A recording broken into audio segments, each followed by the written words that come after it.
In 3, 2, 1. Hey everyone, welcome to Filmmaker Mike and The Boys. This is episode 14. Joining me tonight is Sequestered Jester. Hey everybody. Pinhead. What's up? And Kuya. How you doing?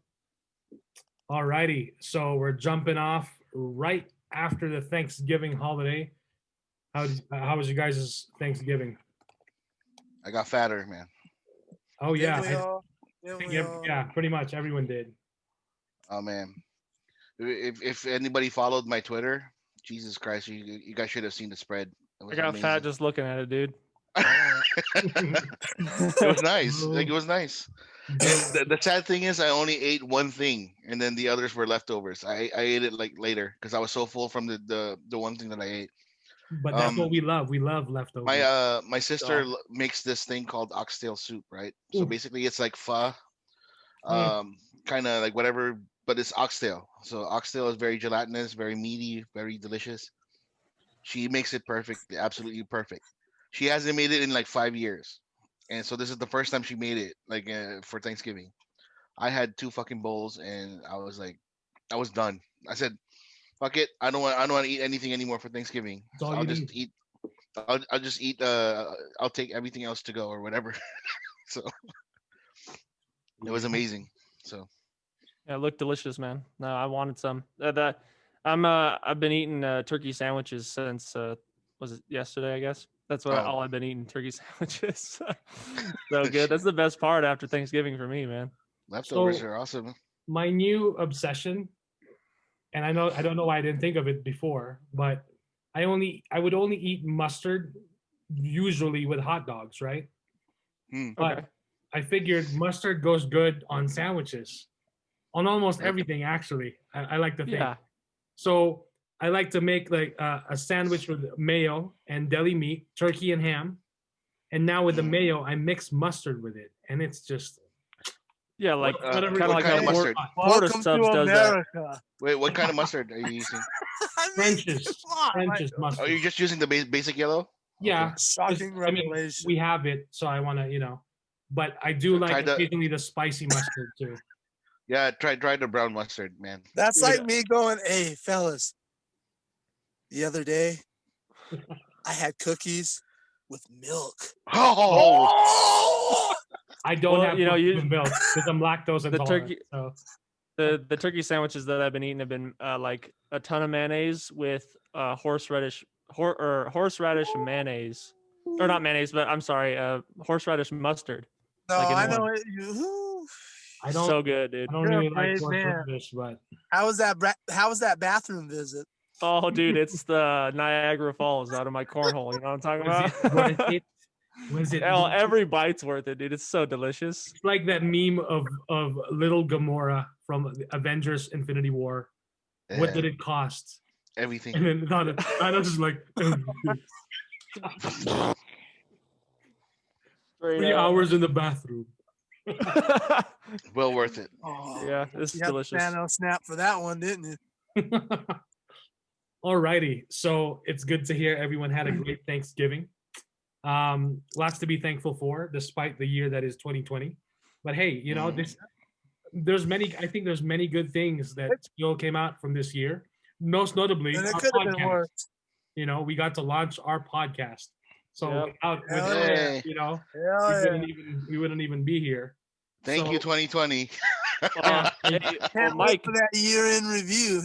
I would have never met Mike. I would have never met any of these guys if COVID didn't happen, because as the cookie crumbles, I ended up working where we work now. And then I was like, hey, yo, and Mike's like, let's do a podcast. I'm like, sure. Okay. Sure enough, here we all are. Yeah. And I will say this, 2020 has been a really shit year, but I've got to meet Mike and Jester, and these two guys have actually inspired me to write. Oh. Not just write, but write better material. Especially better material than anything Neil Druckmann could do, but we'll get into that. I had to do that one, but anyway, but in all seriousness, I'm thankful for you guys because you guys are awesome, and it's fucking awesome to have you guys. Thankful for you too, buddy. Oh yeah. Absolutely. Right back at you. Alrighty. So we're gonna kick off this episode with our very first listener voice message. So we never got to test it out for ourselves because we're just like, yeah, leave us a message. But, we won't test it. We don't know how it works. Just do it. So it turns out on Anchor, you can leave us a voice message, as we've been mentioning in past episodes. But the maximum limit for each voice message is 1 minute. So if you wanna leave a longer message, you just have to keep like re-recording or continuing basically where you left off.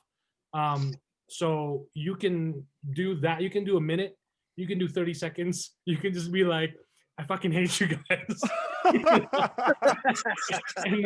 and then that sends the message, and we're like, okay, great, moving on. Dude, if we ever got enough people to say crap like that, that would be a hilarious intro.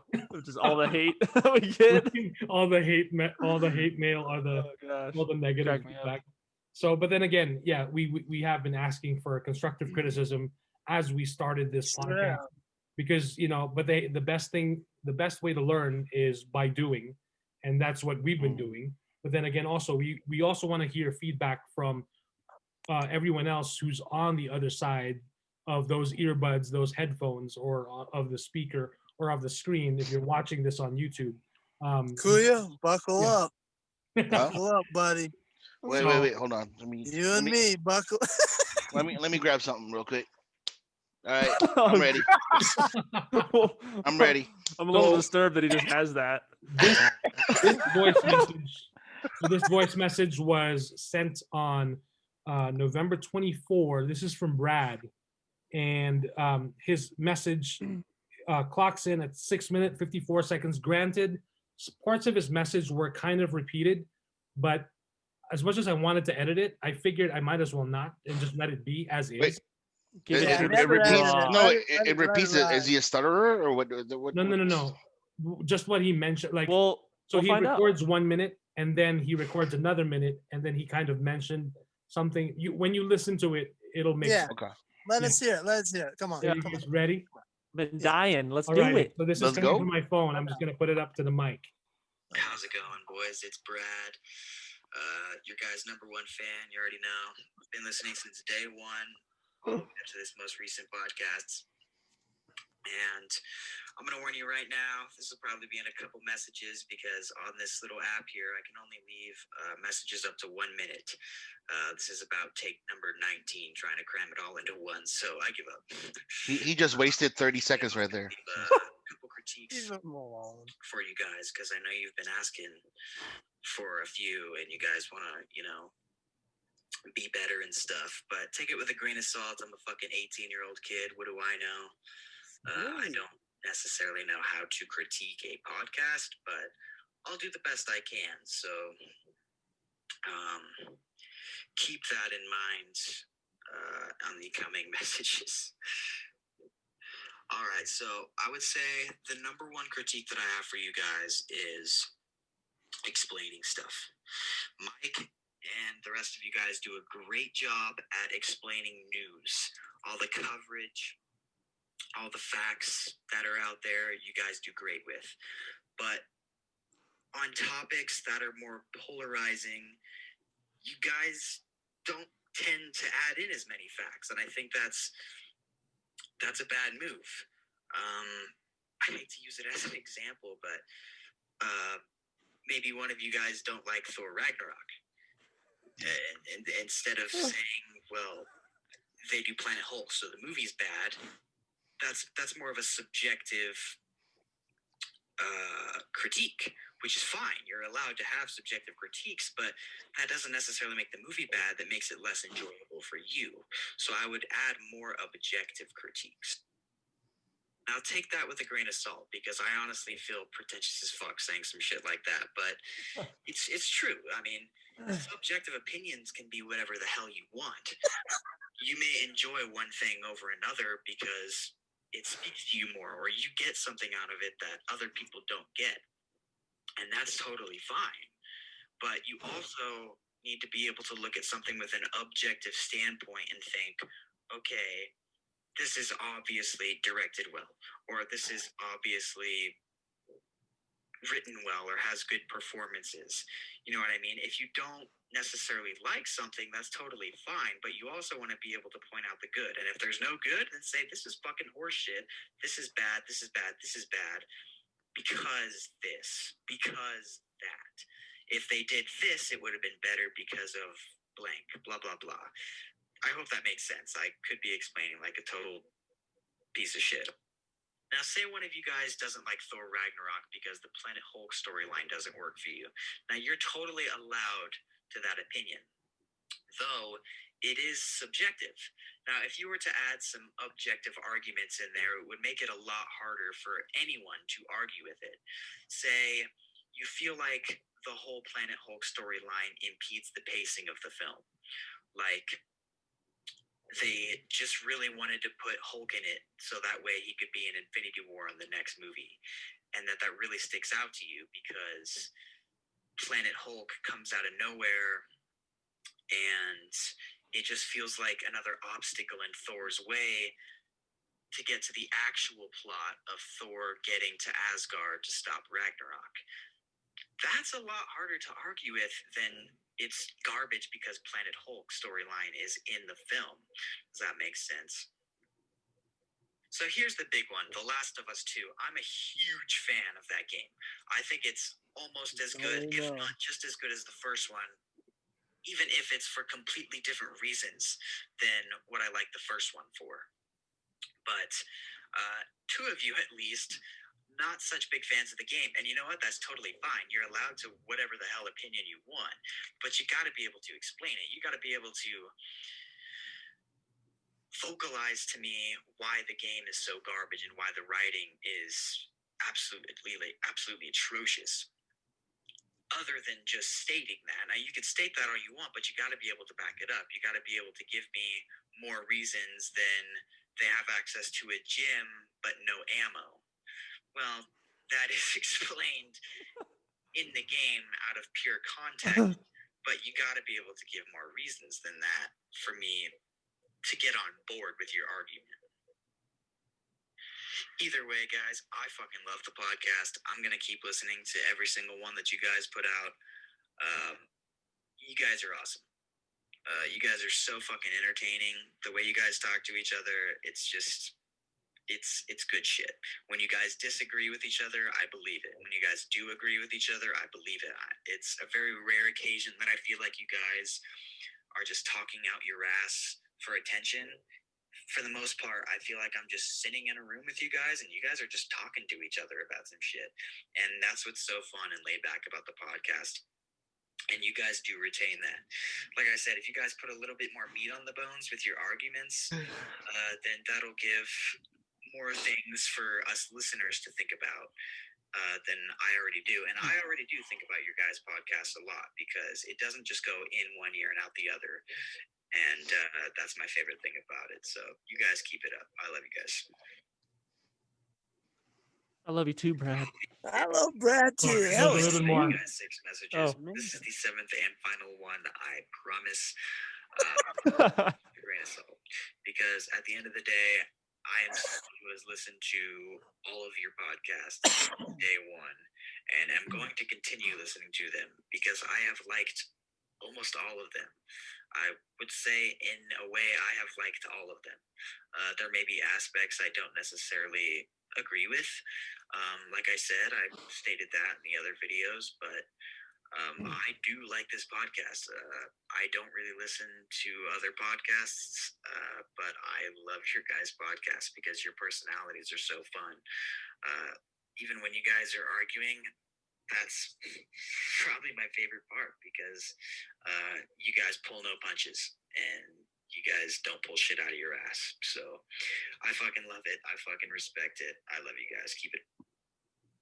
And that's it. So we want to say thank you to Brad for leaving. Thank you, Brad. Thank you, Brad. Message. Thank you, Brad. So much, Brad. So, yeah, couple of things there. Good. There's good things, and it was great. It's all great. Yeah, and it's great to hear from a listener. Mm-hmm. on their thoughts and their opinions. So We want more of those for sure. Oh yeah, right, we we'd want love to hear more, and we welcome We everything. welcome.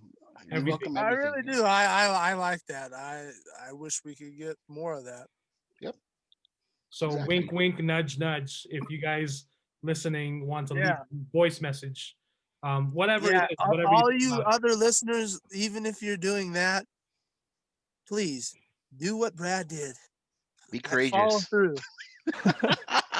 Well, I mean, he has good critiques that like I think. No, he are did. valid points. I No, but like what I I'm can't saying take is away that from that. what I'm saying is that if somebody just comes on here with baloney, I mean, Oh yeah. Well, you but know we're gonna give you a obviously little heat. that's a different story. I mean, if you're He- just gonna it's different. Like he said, don't just come on here and give random. Oh, I want to play with my dick. Like, don't. Like, we get it, Edgelord, we get it. But try not to do that. Like, give us real critiques, like Brad did. Yeah. Yeah. Do it. Okay. That's what I've been asking for since episode 1. I challenge you. Give us critiques. And we might follow, we might not. You know, it depends on what we want to do. I challenge people with this Last of Us thing. I challenge you, and there we go. Yep. So that's what I'm talking about. Should we start with Thor Ragnarok first before The Last of Us? Uh, I mean, you look like you're gonna hurt him if you saw him on the street with that Oh, little bat no. of yours. No, I I don't know if we should let you talk. no. No, because I can. he has Again, the right. Kuya has the right to defend what Brad said because it was directed at him. I really didn't want to defend anything because I said what I said, and he said like my opinion is very subjective, and he wanted an explanation in an objective manner, which I thought I did. When I said that, like, the reason I don't like the movie, for me, it was fine, right? The issue that I had with Planet Hulk was the biggest issue. The second issue was, which is I'm sure is very objective, is the juvenile fucking fraternity jokes that it's not needed, right? The Thor Ragnarok is a very serious story, right? You're gonna line up, fucking Endgame at that's the next movie if it wasn't for Captain Marvel, if I'm not mistaken, because the cutscene was the big ship of Thanos on the Asgardian ship, right? If I'm not mistaken. Yeah. Okay. Okay, so you came into that seriousness, and then, like, when all of that things or those things were happening, the Asgard blew up, and Korg, with his little juvenile fucking joke and all that stuff. That those are the issues that I had with the movie. The movie itself, I like I said before, perfectly fine, very entertaining, very, like, the whatever the jokes were, for people was funny. I didn't find it funny at all, just because it was very juvenile for me. Um, the the it felt like two movies in one. Like, if they found, for example, if Thor landed in the place where Hulk was staying, or because Hulk was in that whatever, that's fine. Like, they could have done that. It's still Planet Hulk, whatever, but it shouldn't be a buddy movie. You know what I mean? Yeah, no. The biggest issue that I have with the direction of Thor was because the first two movies were kind of serious, and technically they were flops because they weren't as popular as the other ones. Mm-hmm. So Disney wanted to make that change. Objectively, it made a lot of money, right? And a lot of people would say it's one of the best movies in the MCU, right? Objectively. Right. Personally, I said it's horrible, it's garbage, because those are the issues that I have. Brad has his opinions on the matter, and I hope you understand what I'm saying when I said that it felt like two movies in one. That it, if they focused on the Thor Ragnarok movie with the little campy ass jokes, it would have been okay. They didn't need to have Hulk there, but if they put Hulk there put it in a way that it's not reminiscent of Planet Hulk, because Planet Hulk is a beloved storyline, Right. and that's a slap in the face for the creators of Planet Hulk itself. So, like I said in previous podcasts, Taika Waititi is a great director. To be honest with you, he's a fantastic director. He did a good job directing this movie, but for me, it was a no. I watched it so many times already. Thanks to Pinhead's Disney Plus, I've been watching Thor Ragnarok, and Thank and you. I'm like, I'm just like, every time I watch it, I'm like, let me just fast forward this shit because it's bullshit for me. You know what I'm talking about? Yeah. Like, I tried to watch Captain Marvel, and it was the same sentiment. Like, I want to fast forward to like the action parts. I can't even get through that. Yeah. She looks like she's so stiff-legged. Well, she has no ass, so that's That doesn't mess issue. up her running though. Like she looks so. If you don't have an ass, you can't run. I'm sorry. That's basically what it is. So, Brad, I do appreciate. No, Brad. From the bottom of my heart, thank you for providing the critique that you did, and I do appreciate it. I hope you understand where I'm coming from with what. I hope it's objective enough for you to understand that why I don't like this movie. Dude, we've heard about it every podcast. I think we get it by now. No, but like he was telling me, or he was saying that like I don't fucking get it. Like so I'm like, I don't know what else to explain. No, you got it. He didn't say you didn't get it. He just said that your explanation wasn't good enough, just like mine. Wait, so you three got it? You explained it. I'm assuming you guys are above average intelligence, so you understood what I said. I'm not, definitely not. So don't assume that, please. It could be an age thing because I am older, and since Brad is 18 years old, maybe teenage ears don't listen very well to adults. Oh my gosh, dude! I don't know. No, that's not it. But it is an age thing. But that's not. I think he just wanted to really he just wanted more concrete. He wanted more context. He wanted more clarification. He wanted more articulation. Okay, well, first of all, we're getting into these heavy college words. Well, hold on. If you want to be film school about it, the pacing kind of sucks. Because again, there was fast-paced action coming, action, then all of a sudden slow, jokey parts, and then slow dramatic parts. I think if I remember his exact words, he was using that as an example to other explanations that we have given for other things, maybe. Right. He just used that one as an example because you never shut up about it.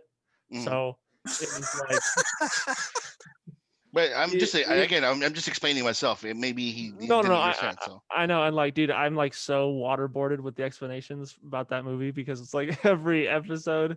Yeah. But I mean, no, I think that's the only example that he brought up. And our examples, and when we discuss other things other than Thor Ragnarok, that we should be maybe a little more careful with our words and how we're projecting our explanation. Because I know I struggle from the fact of when I'm trying to get my point across, my brain is saying one thing, but then my mouth is saying it's probably your mask.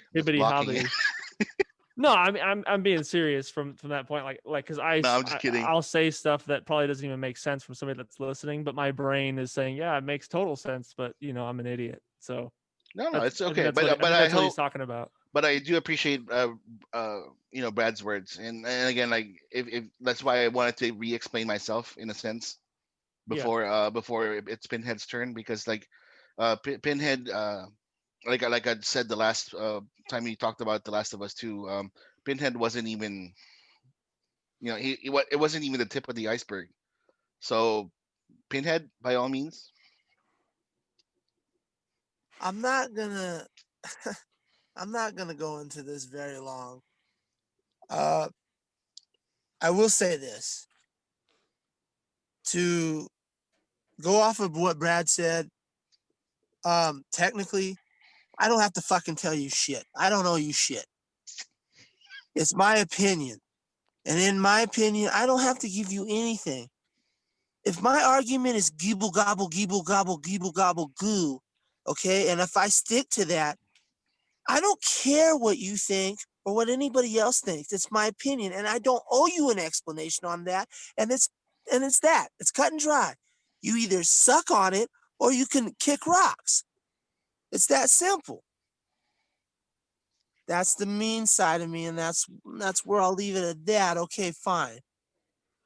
However, I do like you, Brad. I really do.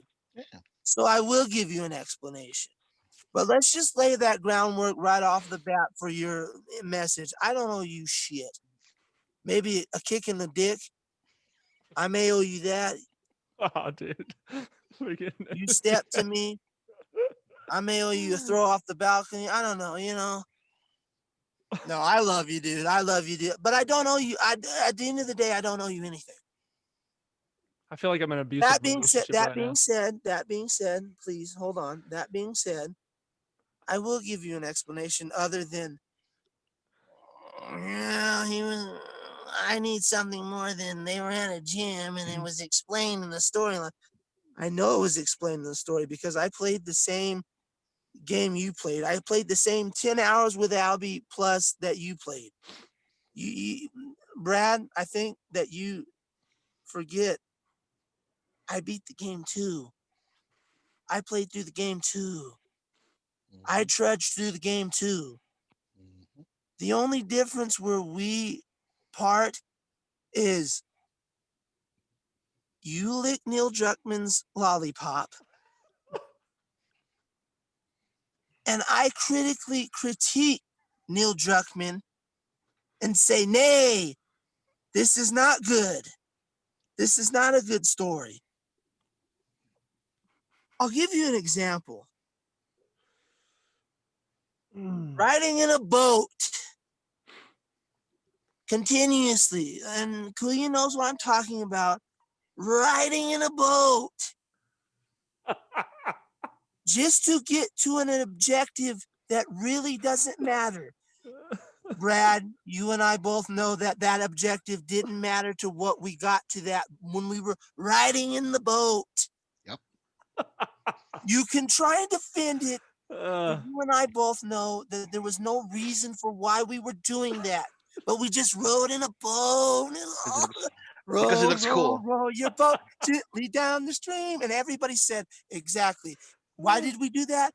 Because everybody said, like Kuya said, it was really purty. I like how that shiny oar went down into the shiny purty waves, and they just went wham up against the waves. And who fucking cares? We're talking about storytelling, and that's not good storytelling. That's one example. If I were to go into the many examples for you, Brad, this podcast would take 4 weeks. Pinhead. I'm not going to do that. Pinhead, I'm not going to do that. Can you give 2 more examples, please?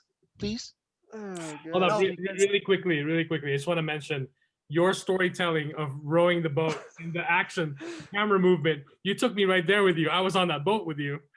I know. Dude, and that was far more compelling than anything you'll get in The Last of Us Part 2. But hey, and Brad, I went easy on it. And if you recall, I'm the one that said, unlike Kuya's wrong. Kuya's wrong. I hate to say this. I love you, Kuya, but you're wrong. I'm wrong. Last of Us is going to gobble up every award from here to Timbuktu. And when we get to the VGAs, they're going to gobble all those awards. Yep. That doesn't mean anything. We've been at Oscars. We've been at Golden Globes. We've been at Grammys. I went through the Jethro Tull example, and I don't know why I have to go through this again. But we've been through examples. We've been through examples where not necessarily the right film, the right album, the right TV show should have won. But because everybody's keep licking this lollipop. That's okay. That's your priority. That's your prerogative. It ain't mine, and I'm not gonna back down. I won't back down from this because this is garbage. It's garbage. Why is it garbage?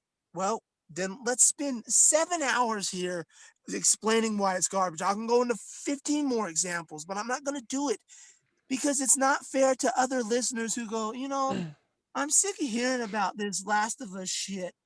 Let's move on. You're right. We should move on. I stated my opinion of why I don't like this game. I made it very clear. I was very articulate. At least I thought I was. I'm half an idiot. So a fuckwit like me, you shouldn't take much a grain of salt. But if it triggered you that much, you're not a real Last of Us fan, Brad. Oh, shit. If you're that angry about that, where I was going easy, you're not really a Last of Us fan because some little lowly dumb shit with cracked glasses and a gap tooth and sitting here talking to you about a podcast you love, which we love you too. Trust me, I do. And we'll talk about it if you want to at work, because I'll go toe to toe to you and talk to you in your face and tell you this. But the fact of the matter is this: the guy with the cracked glasses and the fucked up face, he's telling you, it's just not that good. And you're not that good of a fan if I triggered you and stopped you from liking the thing. You're not a fan. You're a fly-by-night fan, but you're not a real Last of Us fan. And next, we're moving on. I dismiss you. Oh my gosh, dude. Oh. If this one honestly That's the end of that. Sorry. That's the end of that. But Thank you, I Brad. love you, Brad. You're my buddy. I love you, baby boy. You just got to get up to the big boy seat and get out of the booster seat first. Oh when my you step to gosh. me. Dude, if you went any longer with Get that, out of the Huggies. I would have and died. Get out of the Huggies and get into some Hanes, and then you can step to me. I would have died of laughing, dude. You would have killed me. Like, I was having a hard time, like, keeping it together there. Gosh. All right. So end of debate. Game over. Fascinating and interesting. I gotta say. Wow. All right. So moving on to some video game news. Ooh. The Last of Us. We're not really moving on from The Last of Us yet. Yeah, we're not really moving on, are we? It's a good segue though, because The Last of Us 2, according to the composer, says it's only the beginning. So this was on GamesRadar.com 6 days ago. The composer Gustavo Santaolalla has said the work on part 2 was just the beginning. So he tweeted, "Happy and grateful, #The Last of Us Part 2, nominated at the Game Awards in 9 categories, among them Best Score and Music. Sign in to vote. Thanks." And he tagged Naughty Dog and Neil Druckmann for inviting me to this adventure. It's just the beginning. So we're going to be hearing from the Video Game Awards as far as the winners, December 10th, right? But see, that's where the awards should go. Visuals, music. Yep. Everything. Give them all that. Give them the visuals. Give them the music. Give them all that. But when we start going to best storytelling, best directing, when we start going into game of the year, when we start going into best storytelling, stop. He's not a hero. And you want to talk about facts? I gotta do this because he put out facts. You're gonna bring facts. Almost all the development team quit in the middle of this damn game. There's your facts. Oh, but it's a great game. They walked. They said, "Kick rocks, Neil. We're done with it." And that was before the game was done. There's your facts. Now I'm done. There's your facts. Interesting. All right. And then, of course, you've got, the composer is great, by the way. What was his name? Let's see. Well, the music's fantastic. Like, I agree with Pinhead. Yeah, the music's great. I agree with Pinhead on Isn't he everything, the composer because for Red Dead Redemption 2 also? Or Red Dead Redemption? I want to say yes. I'm looking through here. It doesn't mention it, but his name is Gustavo Santaolalla. Yeah. Yeah, He's fantastic. Right. Yeah. And then so moving on to another video game that has yet to be released. Cyberpunk There we go. 2077. So this is from comicbook.com because video games too, right? Yeah. So the Cyberpunk 2077 developer has spent 175 hours on the game and hasn't beaten it yet. So I've seen. That's the completionist time. Are you sure? Well, from what one of our other listeners, Nick, if I'm not mistaken, said that's the completionist time. You'll be able to do it. You'll be able to run through it or something. I'm not sure exactly. You'll be able to do it in a shorter amount of time. Yeah. Because I've been hearing like some guys that have been playing it for like pre-review. They got 16 hours to play it, and then like the ones I was hearing talk about it, they said they barely even scratched the surface on story or even gameplay. No, I understand that. I could have misinterpreted him, but he said like from what he was saying, what they were saying, it's not going to be like The Witcher 2 where you have to complete all that man hours. Gotcha. You can finish the story campaign in far less than that. Okay. But you're not going to really want to. It's like a double-edged sword from what I'm getting. No, yeah, because like it's in Skyrim. No, I think you're right. Because like in Skyrim, because that's like one of my favorite games. You could do the main story quest and do all that fun stuff, and it wouldn't take you very long. But who goes and does the main quest like right away? I mean, I never did. I was always doing other stuff. So there's just so much. I'm sure that you got all kinds of stuff you could do. Yeah, I'm a main quest right away guy. So, but I do understand those that don't. Yeah. So it because I just have ADD. I want to finish the quest. Yeah. So it mentions here Lucas Babiel shared a pair of images of time spent with the game thus far, and it comes to a grand total of 175 hours. While that fact would be interesting enough on its own, it seems that Babiel has not yet completed the game. In a follow-up tweet, Babiel elaborated, stating that he's currently playing on the hardest difficulty, taking his time and seeing everything that the game has to offer. Naturally, most players won't come close to spending that kind of time with Cyberpunk 2077, but for completists and those that enjoy spending a lot of time with their games, the news certainly bodes well. CD Projekt Red had previously stated that Cyberpunk 2077 would have a shorter quest than Witcher 3 Wild Hunt, but the game would make up for that in other ways, such as replay value. It certainly seems like players won't be left wanting for things to do when they finally get the chance to visit Night City next month, which is in a few days, as far as December. So, yep. Awesome. It'll be fun. Yeah, it will be, and we'll finally get it this time. I think we really will. Or they've just got the carrot on the fishing line. Yeah, they're waiting till December 9th, and they're gonna be like, we're either gonna get it, or they're gonna go, hey, guess what? We were just screwing with you. It's only either we get it or HBO Max will buy it, right? PlayStation 5 exclusive. Right? Right. Either we get it or HBO Max will buy it and fucking just release it for everybody. So. For $14.99, we're gonna throw it for. I'm like, oh shit! I'm in it. I'm like, let me play. Shit, I'm doing it right now. HBO Max awesome. Oh my gosh. Oh man. Speaking of HBO Max. Yeah, right. I'm sure they stole something else. Moving on, we've got we'll talk about HBO Max a little bit later. We've got Pinhead, who's gonna be talking about the Undertaker's retirement. Ooh, yes. So I just want to preface this by saying, ladies and gentlemen, the Undertaker will be back. He's not done. Vince McMahon is such a greedy, nasty, dirty, rotten ghoul that he continues to do this.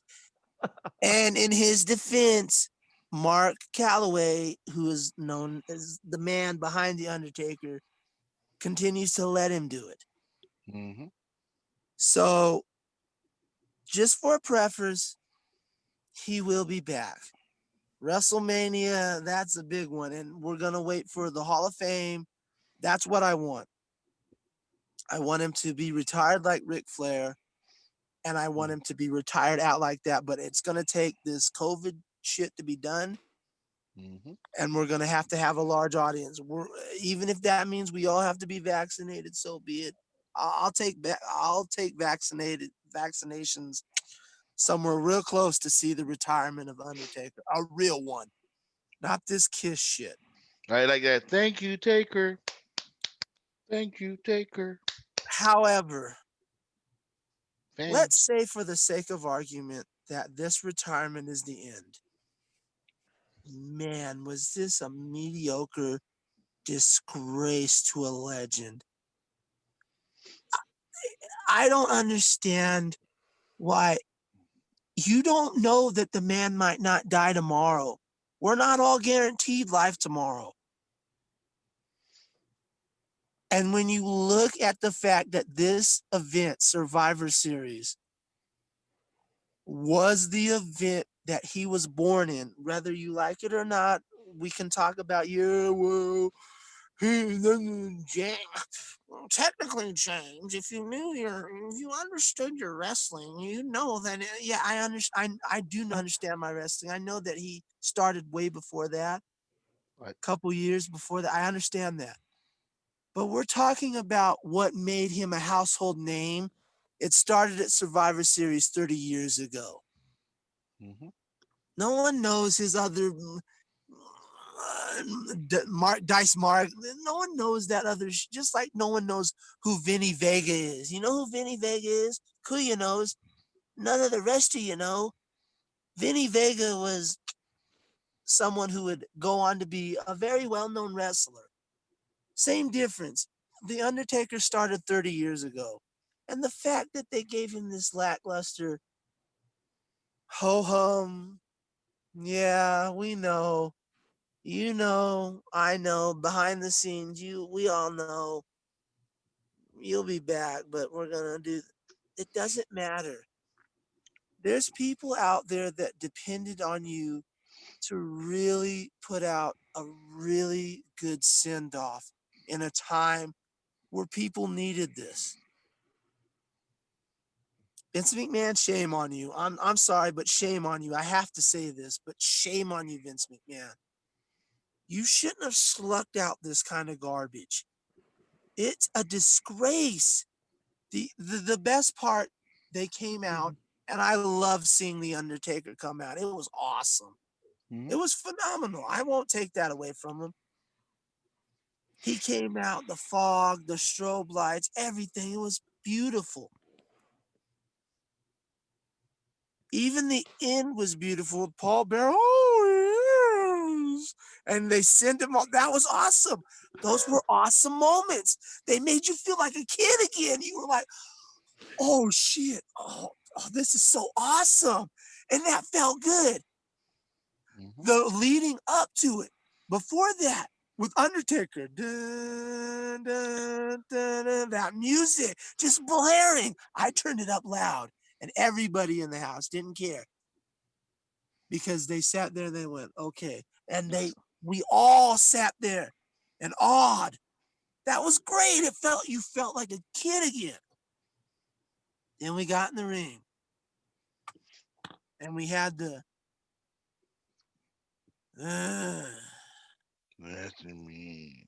I've been doing this for years, and it wasn't even captivating. And it's ironic. The Undertaker will be here, and I've made people rest in peace, and now I gotta rest in peace. And you're like, cool, awesome, move on. You know why that was? That was a Vince McMahon decision, because Move on. Even though he was the last person, there was nothing else to move on to. Vince McMahon has the worst ADD. It's let's move, and I've moved past the goal, and the show's over, Vince. Yeah, but let's not. The show's over. Let's give him what he should. No, we need to move. We need to print. We need to cut and print and move on. That's not acceptable. So the retirement of The Undertaker was really awesome, and it was really shit because the fans deserved a lot better than that. Mm-hmm. They really did. Any kid that aspired to be what his dad aspired to be through him. So let's say, you know, your kid's there and you've had your kid and you're like watching matches with him, and maybe they weren't as great as the old ones, but you've been watching these matches with your kid and you have this bond. And then we come to this, and the best thing you give, okay, screw us adults. What about that kid who bonded with his dad? You gave him bare minimum, ho-hum. It doesn't cut it anymore. That's why I say we're going to see Undertaker one more time. I hope we do, because The Undertaker deserves better than that. And not only does The Undertaker deserve better than that, but all of us diehard fans deserve better than that. And so do the diehard fans who have kids, like I said, who bonded with their children. Those kids deserve better than that. Let's step it up next time. Yep. Please, let's step it up next time. Do you still get chills, Pinhead, when you hear the music? When you hear the gong? I will say, in their defense, which is why this pisses me off, is I got chills watching him do it. It wasn't the gong. It was the gong with him and the music. It was because he's an old man with like 7 hip replacement surgeries. And no matter whether he's at 100% or he's at 20%, and he's in ultimate pain, he turns it on and he just, for the fans, because he's a master magician at his craft. He cares about the fans. He cares so much he won't hang it up. Yep. And it's sad to watch, but it's also, I respect him. He reminds me of Johnny Cash. That's why he uses a lot of Johnny Cash songs in his career. He should have it's time to hang it up, Johnny. And you didn't. But you kind of understand why he won't. So there's striking parallels for that, and I just wish we get one more run. And I mean one more run where he deserves his, hey, I want to cry. As a grown man, I want to cry. Just like the grown men that did with Ric Flair that cried, I want to cry, and I didn't here. I want to cry. I want to see the man at his Hall of Fame speech take off the hat and go face to face. I want to, as a grown man, cry, and it can't happen because it's happened one time with me before, and that was with the Shawn Michaels retirement. They can do it when they actually give a shit. Yep. So let's see what happens. That's my spiel. And if you fans out there that liked it, I'm glad you did. I wasn't feeling it. And even you fans that really did enjoy it, we all have to agree he deserved better than that. Well, that was kind of lackluster. We can all agree, even the ones that enjoyed it, it was kind of lackluster. And that's where I'll leave it. But I love you, Undertaker. You're the man. Yep. For a second though. He's my Ahsoka Tano. Like, that's why I'm getting pissed off. He's my Ahsoka Tano. I'm like, you fuckers couldn't give him this. Like, what's wrong with you? What's wrong with you? He gave his body for But fucking wrestling. He did. He gave his fucking body for you. What more do you want? You scumbags. You are scumbags. The battles with Shawn Michaels, with fucking Triple H, with Ric Mankind, Flair, with Ric Kane, Flair, with Stone Cold, with The Rock. Jesus Christ. when he became a biker, for Christ's sake, right? Right. Pinhead, when he became a biker, we even accepted that shit. Exactly, because he made it look cool, even with shitty Limp Bizkit and Kid Rock music behind him. I know, it's fine, right? Cool. We were like, oh, I am an American badass. He actually made us buy, dare I say it, Limp Bizkit and Kid Rock albums. So that song, I'm an American badass. I'm like, hey, you know what? Yeah, he is a badass. I didn't realize the Undertaker was American, but okay, whatever. Yeah, and he wants to and he wants to be a biker. Hey, it's the fucking Undertaker. He can do whatever he wants. Exactly, right? If he wanted to do a human sacrifice with Stone Cold, or Stephanie, Stephanie or whatever, and I'm like, whatever, the Ministry of Darkness and shit. And I'm like, he wanted to come out as a cross-dresser and tombstone everybody in the fucking arena, and people then would come be back clapping the next week. Guess what? Next people week, people will be like, "Oh man, that was awesome! Can you do it again?" And he'll be like, "No, I'm the Undertaker." Yep. And people will be like, "Yeah," because he commanded that kind of respect and he earned it. Yep. Right. I just remember Paul Bearer every time, like with his like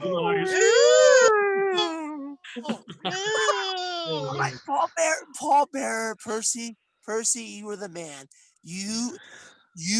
He is just as responsible for the Undertaker being what he is today as the Undertaker, because especially when we were kids, the Undertaker, he's gonna bury you down into the depths of hell, and there's nothing you can do about it.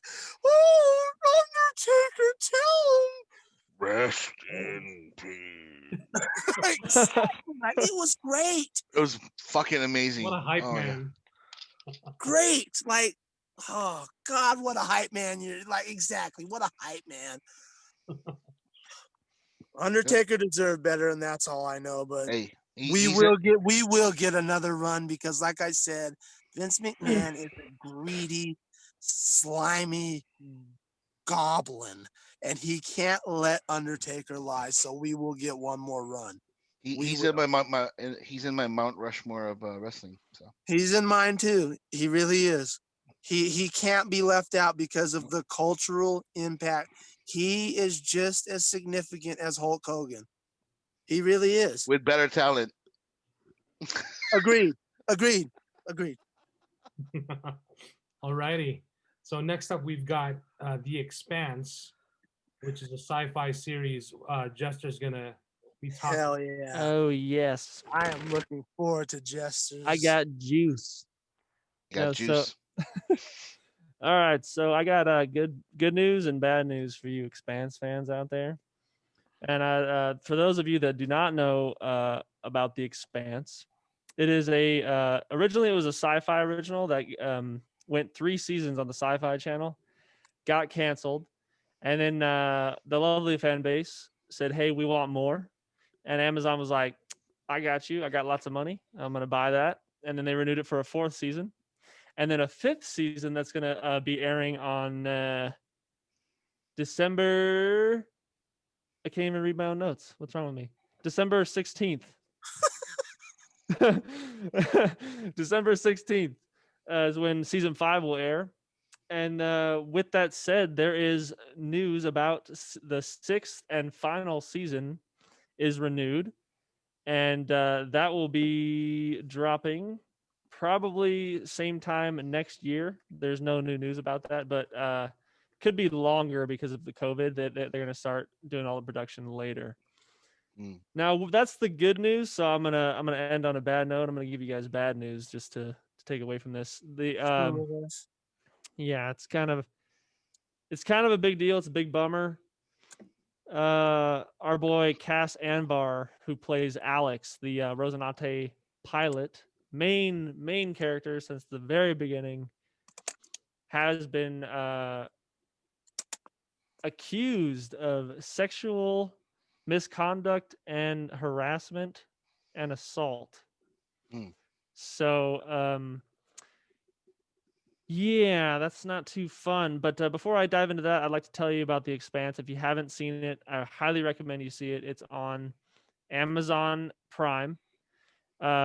I'm going to give you a synopsis real quick. It says, hundreds of years in the future, things are different than what we are used to after humans have colonized the solar system and Mars has become an independent military power.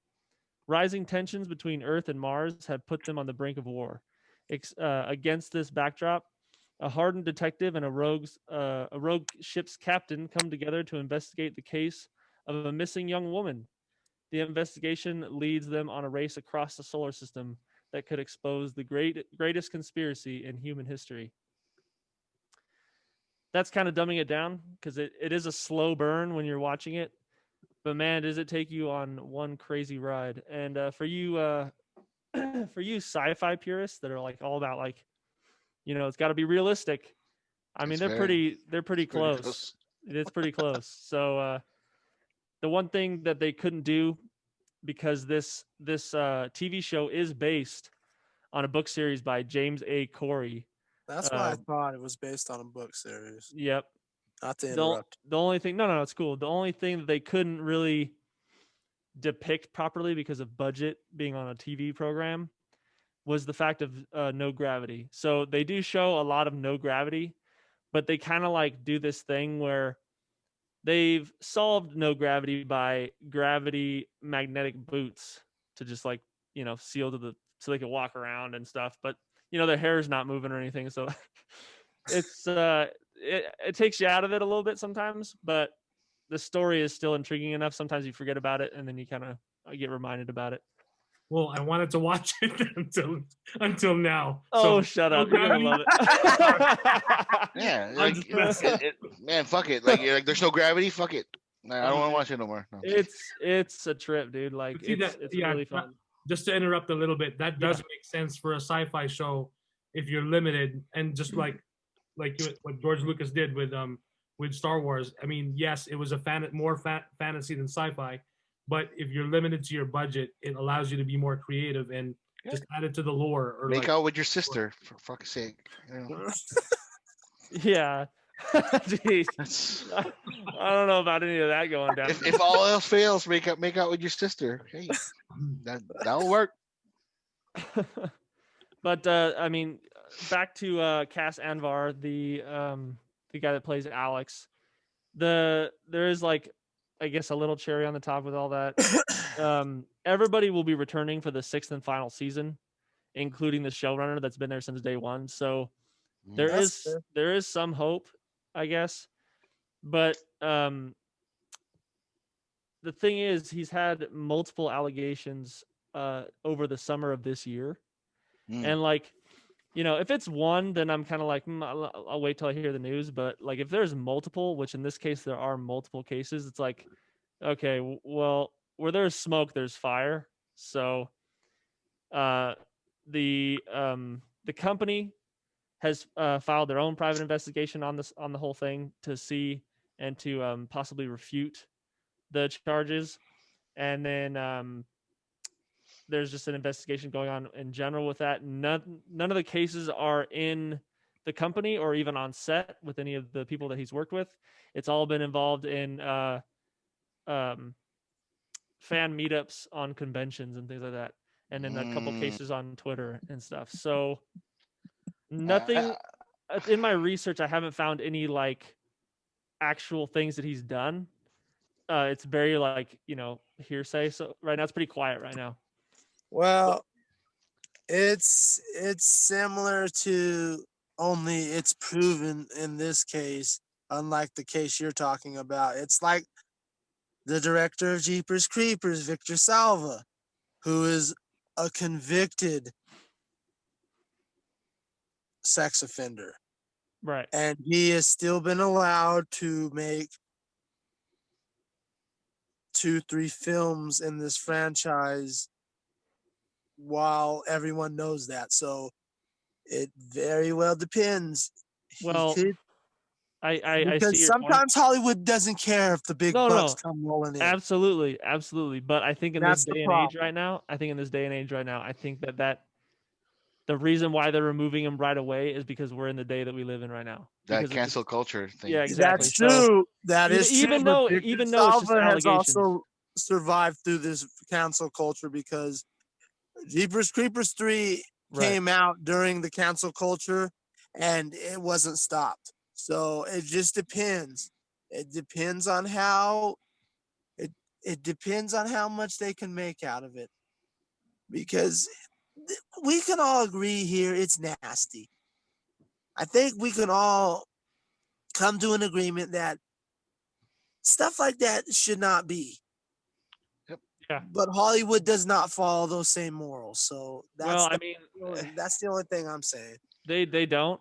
But maybe Dave will throw him under the bus. Well, they already did. He's already kicked off the next season. He's not going to be Well, in there the you final go. season. Which when you're removing a main character like that of such stature in the show, it can really harm and take away from the story. So, like but he's I said, going to be in the day and final age- season, isn't he? No, he's not. He's done. He's not coming back. Or they could recast. No, they I can't. don't think they're going So to do his that. character's not going to be in the final season that we know of whatsoever. Nope, he's done. Ooh. Yeah, he's already been booted. He went into a black hole, like Yeah. literal black So hole. that's why I say that. Well, okay, that's a whole nother. I understood it differently. I thought you said he was still going to be allowed to be on the show. I misinterpreted. Oh no. Oh no. Yeah, he's done. That's Oh. why. That's why I think the show's gonna suffer a little bit. Then From forget whatever I said. There you go. that. I really don't condone the shit that happens when it comes to allegations and shit like this, but some fans can go super far. So right?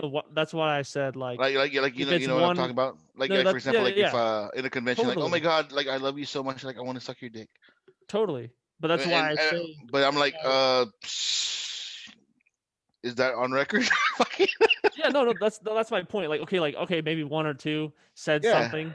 It could be that case that you're talking about right now, Kuya. Yeah. But when there's like an entourage of women, it's usually so we do have a pretty big Christmas sled full. Okay, is it Harvey Weinstein big or what? I understand what Kuya's saying. Like, you don't want that Aziz Ansari incident, but if you're talking about a Bill Cosby incident where there's no beyond a shadow or a of Harvey doubt, Weinstein type of incident. exactly. Then he should be booted the fuck out the door. Right? He should be given Das Boot.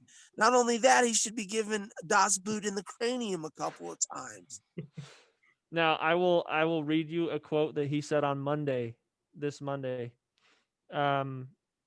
He stated after that the company that's running the show decided to do their own private investigation of the whole situation.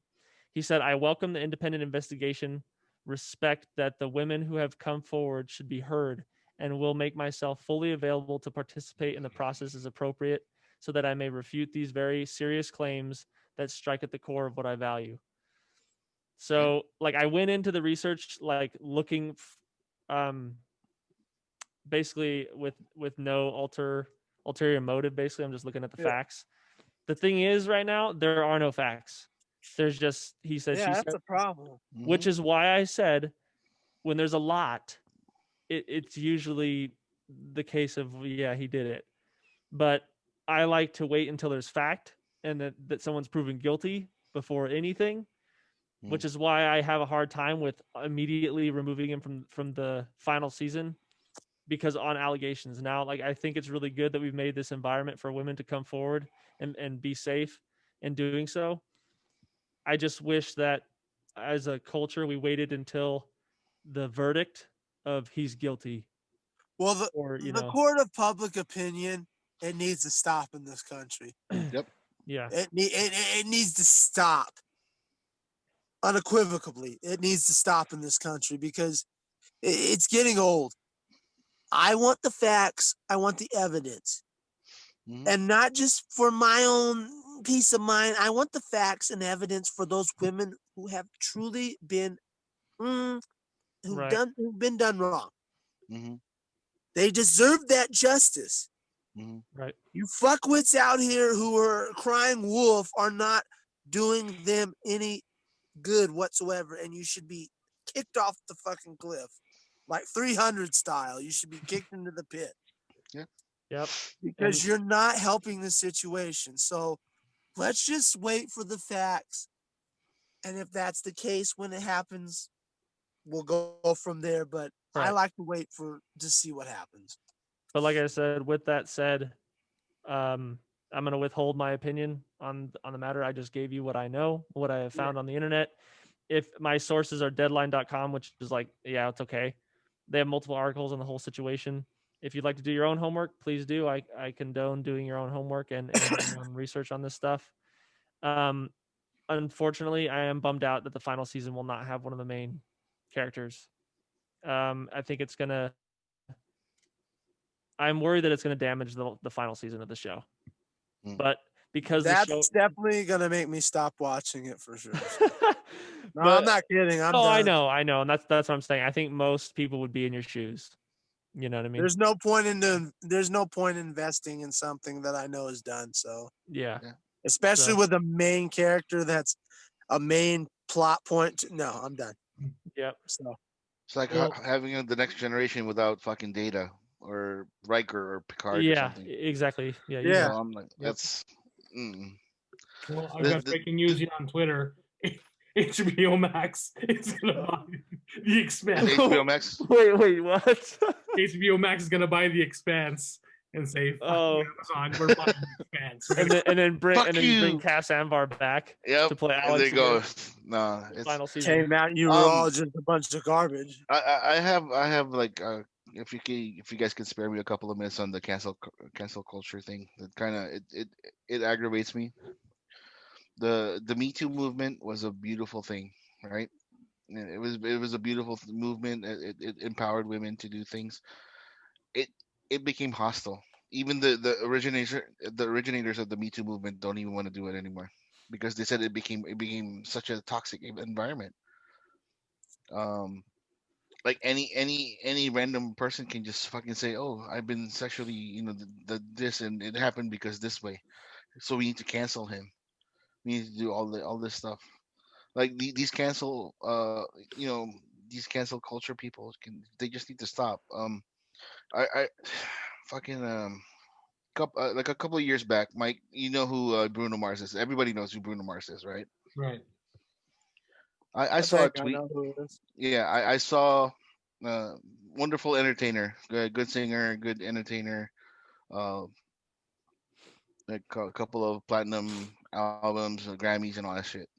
Anyways, so somebody tweeted and they wanted to cancel Bruno Mars because he's a culture vulture. That he's taking money off of culture vulture means like somebody who's not of the race or the group of people that invented the stuff. So basically, he's using R&B and funk and rock and roll and all that stuff, and he's taking advantage of making money out of this and taking money off of like the people that deserve it. Basically, some other culture's music. Yeah, basically like Elvis and something. Right. The perfect example is ones. Elvis and all that stuff. Well, with Elvis, yeah, I know. But the issue was this tweet went viral because this was at the height of his popularity, the height of of all the things that are happening, and then all of these people had followed it and they say, oh, you know what? Yeah, you're right. He's not even African American. He's not even black. Whatever. The guy's family is kind of like a mix. He's African American, Puerto Rican, Filipino, and Guamanian, if I'm not mistaken. So he's a mix of people. He was born in Hawaii.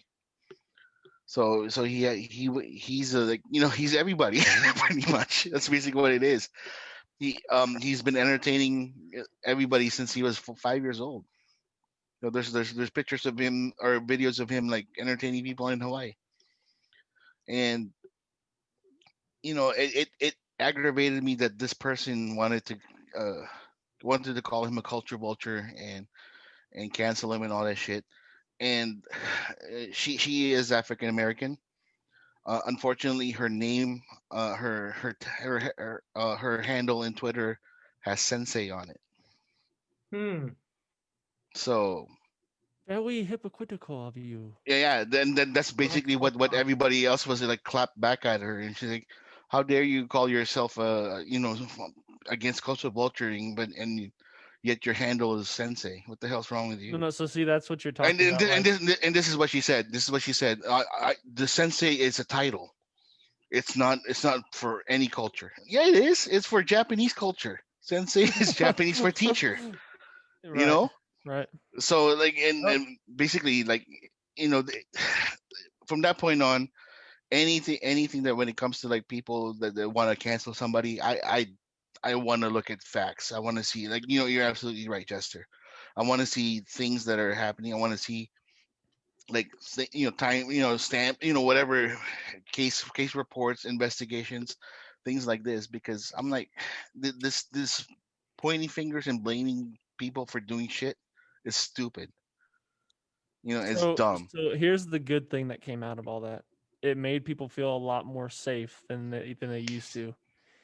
And then it was an amazing thing. It still is an amazing thing because it makes them feel safe that somebody else has taken and made it horrible. Yeah, made it toxic. Yeah, made a good thing horrible. It's horrible. So, yeah. That's why it sucks. I support everybody to have their opinion. Because again, this is the land of the freedom of speech. Everybody has the right to say something, regardless of how idiotic or of how garbled or how wrong you are. You have the right to say it. Right. I respect that. Like when people cancel speakers because of they're anti this, I'm like, no, that's their right. If they want to speak. Right. Who cares? Yeah. Yep. It sucks when people fucking they want to be hypocrites about it, man. So I'm just sorry. I didn't mean to, I just had to mouth it out just because it just pisses me off every time I hear somebody want to cancel somebody for no reason, unless it's the truth. So, right, and that's the thing. Truth has become an opinion. Yeah, and that's why I said as we end, the court of public opinion needs to die. Right. Yeah. Before a lot of people speculate or form an opinion or a judgment, they need to wait first. Because that's part of the news or part of, it's to sensationalize a lot of things that, this so-and-so did this, but okay. But what really happened, let's break it down. All right. So it hurts a lot of people. So, Right. So moving on, we unfortunately lost another Star Wars great, Dave Prowse, who played Darth Vader in the original trilogy. He passed away on November 28th. Saturday night, my birthday. I'm like, could have waited till the 29th, but wow, Mike. I mean, Jesus, Mike, you're like, oh, why can't Darth Vader's body die fucking like a day later or a day before? Not on my birthday. Well, I didn't mean wow. I meant it like, man, that's kind of heartbreaking that he. Well, I'm not familiar with who he is. Is he the actor? He's the body. He's the body that was revealed. He's the suit. No. He's the suit filler. He's the guy that was actually in the suit, doing all the lines, doing all the dialogue. Well, that's what I mean. He was the body that was revealed at the end of the Return of the Jedi, right? No, that's a different guy. That's Sebastian Shaw.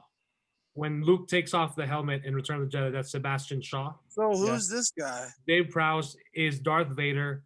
From the moment you see Darth Vader in the beginning of Episode 4, A New Hope, that's Dave Prowse. So when he's like, when he's walking, when he's pointing, when he's doing this, force choking, that's Dave Prowse. Okay. He was So when he's shaking his fist and like.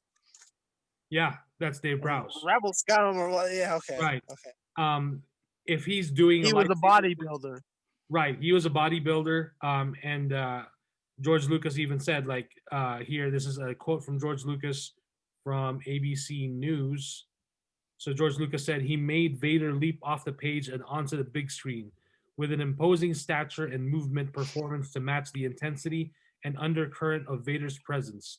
David was up for anything and contributed to the success of what would become a memorable, tragic figure. May he rest in peace. So yeah, that's David Prowse in all the original trilogy. When he's walking, when he's like choking someone or force choking, when he blocking Han Solo's blaster. blocking Han Solo's blaster, that's Dave Prowse.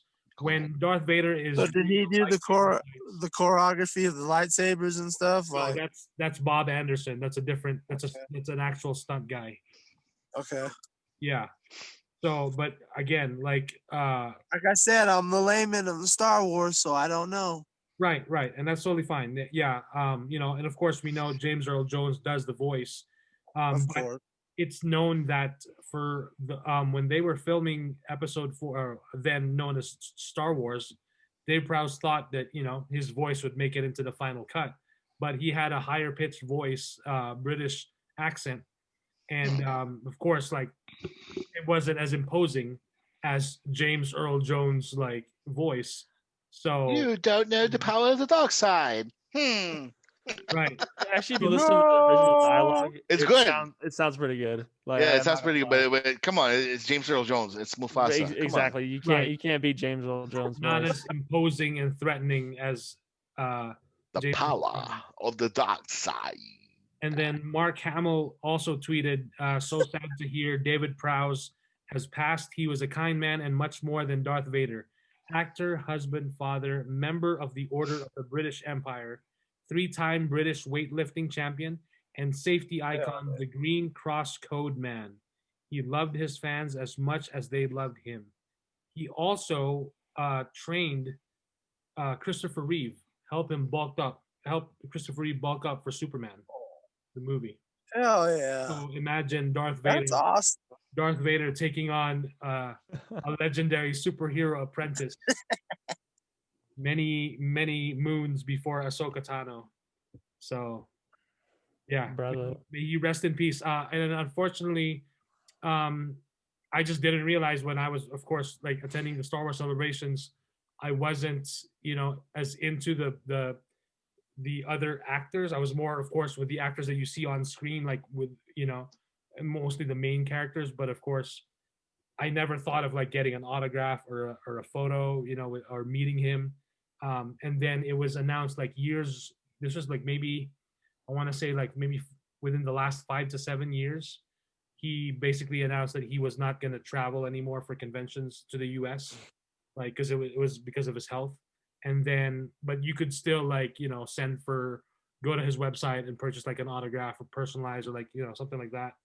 And then, of course, this happened, and there's a photo that's been going around of the cast of Star Wars, the original one. Yeah, I saw that. And it's pretty much the principal cast, of course, not including Anthony Daniels as 3PO, and then everyone else. So you've got Dave Prowse, you got Peter Mayhew, who played Chewbacca, Carrie Fisher, who played Princess Leia, and Kenny Baker, who played R2-D2. All of them have been like photoshopped into like the Jedi black and white blue. Yeah. So, and then of course in that photo you've got Harrison Ford and Mark Hamill left, of course, and of course Anthony Daniels. Right. So it's awesome, that part of life where as much as we get older, our heroes are also getting older. So dying. Yeah, he had a good life. Yeah, he was 85, so he had a great life. Right, and then of course, so rest in peace, David Prowse. I also want to mention, so Chadwick Boseman, it would have been his 44th birthday today, November 29th. Really? And Disney Plus did a really cool thing where when you watch, it debuted today on Disney Plus. If you watch Black Panther, the opening credits, they updated it to be the entire opening credits for the Marvel Studios logo is all Chadwick Boseman as Black Panther and as T'Challa. That's cool. That purple hue, it's really cool. So that was a really nice tribute that Disney did. So that's pretty cool. That's cool. Yeah. And then, of course, moving on to Fantastic Beasts and the more fantastic beast that is Amber Heard, and everything else. Wow. We have an update on the casting of who basically replaced Johnny Depp, and that's Mads Mikkelsen. I like it. He will now be playing Grindelwald. So Grindelwald. yeah. So there's a lot of memes, and a lot of people are taking on Johnny Depp's side on this. Last I saw, there was a petition to remove Amber Heard from Aquaman 2, and that petition has reached something to the number of 1.5 million signatures. Yep. Whether or not Warner Brothers takes notice, who knows? Because they're gonna buy out those fans as well, like HBO Max. Oh, here's free 30 days of HBO Max. Go watch Wonder Woman. Thank you. If I'm being honest, it's not gonna do anything. If it does, I'll be shocked. Right. But I don't think it'll do anything. There's also rumors that Amber Heard is trying to fight for more screen time in Aquaman 2. So they may have still included her, but they may have decreased her role, But I mean, a lot of people just want her get her off the boat, Yeah. So we talked about that in the previous podcast. Like, I think if they're gonna cancel Johnny, they should cancel her until it's all make over. It fair, right? Yeah. So, but yeah, that's currently that's what's happening. And then I do want to mention there is something about I did see about Dior, the famous fragrance of Johnny Depp. Oh yeah, they're scent Sauvage, and then they're the only ones that have been hanging on to Depp. They're keeping him. Yeah, they're not canceling him at all. Yeah, so Dior, it says so. This is from Insider.com. Dior sparked backlash by airing a fragrance commercial starring Johnny Depp. Yep. As here, a Dior cologne commercial starring Johnny Depp sparked controversy after it was broadcast in the UK on Tuesday. The Guardian reported. A spokesperson for the UK's Advertising Standards Authority told The Guardian that after Depp's Dior ad was aired, it received 11 complaints from viewers that criticized Depp's place in the ad in light of his recent legal case. So this is nonsense that she gets off scot-free. Well, we don't know that yet. I mean, he's suing her, and in the lawsuit of them suing each other, so far she has nothing. Didn't she shit on his bed? Yeah, that's why. Lots of really. The point I'm trying to make is he's losing jobs. She ain't. So she's getting off scot-free so far. Maybe I'll be wrong in the next coming months and weeks, but so far as we know, she's getting off scot-free because he's losing jobs and she ain't. And she should be. If we're going about equality and fairness, she should be losing shit too, but she's not. So. And as far as Sauvage or the fragrance commercial goes, I don't think they were doing that just to back up Johnny Depp. I'm pretty sure it was a marketing ploy. I mean, usually when you're going against the current, everyone's going to talk about it. So then there's free advertising and just word of mouth. So money, rules everything. Yeah, not only that, but it did boost sales. So a lot of fans who support Johnny Depp were prompted to buy Sauvage and be like Sauvages. So I thought it was really interesting. So moving on, we've got the Mandalorian Gallery Season 2, which will debut on December 25th on Disney Plus. That's baby. That's the speculated date. So I'm kind of busy that day. I'm watching something on HBO Max. Oh, you think if they dropped I don't know, maybe one of those Marvel movies like Black Widow on December 25th, they'd get more attention. Maybe HBO Max will just buy it. Yeah, HBO Max, we're going to buy your Marvel slate. Gosh, man, just drop it on Disney Plus already. Why do we have to wait? Well, we'll drop it for additional $29.99 for Premier Access. Thanks. Let me just give you my credit card and bend over and spread my butt cheeks for you. Would you like me to do that too? Like, no wonder HBO Max is taking everything. Can I use Apple Pay? Because like my new Apple phone is, it can do that too. It's funny. HBO Max is only doing what Disney Plus was doing before this pandemic hit. So, gobbling up everything that they can possibly gobble up for their streaming service. So, But see, that's where I think that Disney Plus, they got greedy with Black Widow and Mulan. They should have just I agree with you wholeheartedly. service. I agree with you wholeheartedly that they got greedy and they wanted to add extra fees on top of their streaming service, and that's why HBO Max is winning the day right now. Right. And When you're comparing against the three, you go Netflix, still king. Hold on to that while it lasts. But so far. So that's why I say hold on to that while it lasts. And the two people fighting it out is Disney Plus and HBO Max. Who cares about anybody else right now? Like, they really don't. They're not even in the game right now. They're not. You can argue maybe Amazon, but Amazon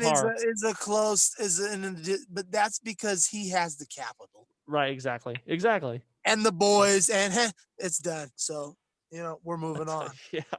If Amazon fixes their UI so like movies are easier to find. Dude, seriously. Exactly. I don't have any problems with in the game. Then they'd be in the game. But Bezos is just like, I don't give a shit. Maybe I'll just buy HBO Max later. I don't know. Exactly, right? I'm in the middle of a divorce. I don't know. HBO Max got it. That's why I didn't mention Amazon, because I'm waiting for Bezos to make that power move and go, you're all gone. Be gone with thee. $1 billion for Exactly. So y'all ain't shit. But we're not there yet. So until then, HBO Max is knocking it out. So right. So next up, we've got Spider-Man Into the Spider-Verse. I think arguably the best Spider-Man movie out there. Ever? I think so. Don't say ever. I think so. I think so too. I hate to say it. I really want to say Sam Raimi's Spider-Man, excluding 3, would be there. No, but Spider-Man 2 is right up there with the Spider-Verse. Okay. But for me, the Spider-Verse is there. As much as I like Spider-Man 2, it felt like it was just a carbon copy of Superman the movie 2. Without the powers, right? Oh yeah. Oh, careful! He's a hero. Could be, but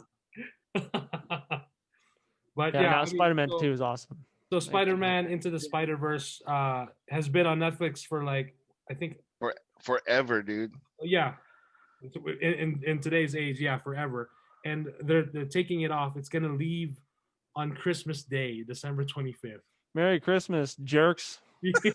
You filthy animals.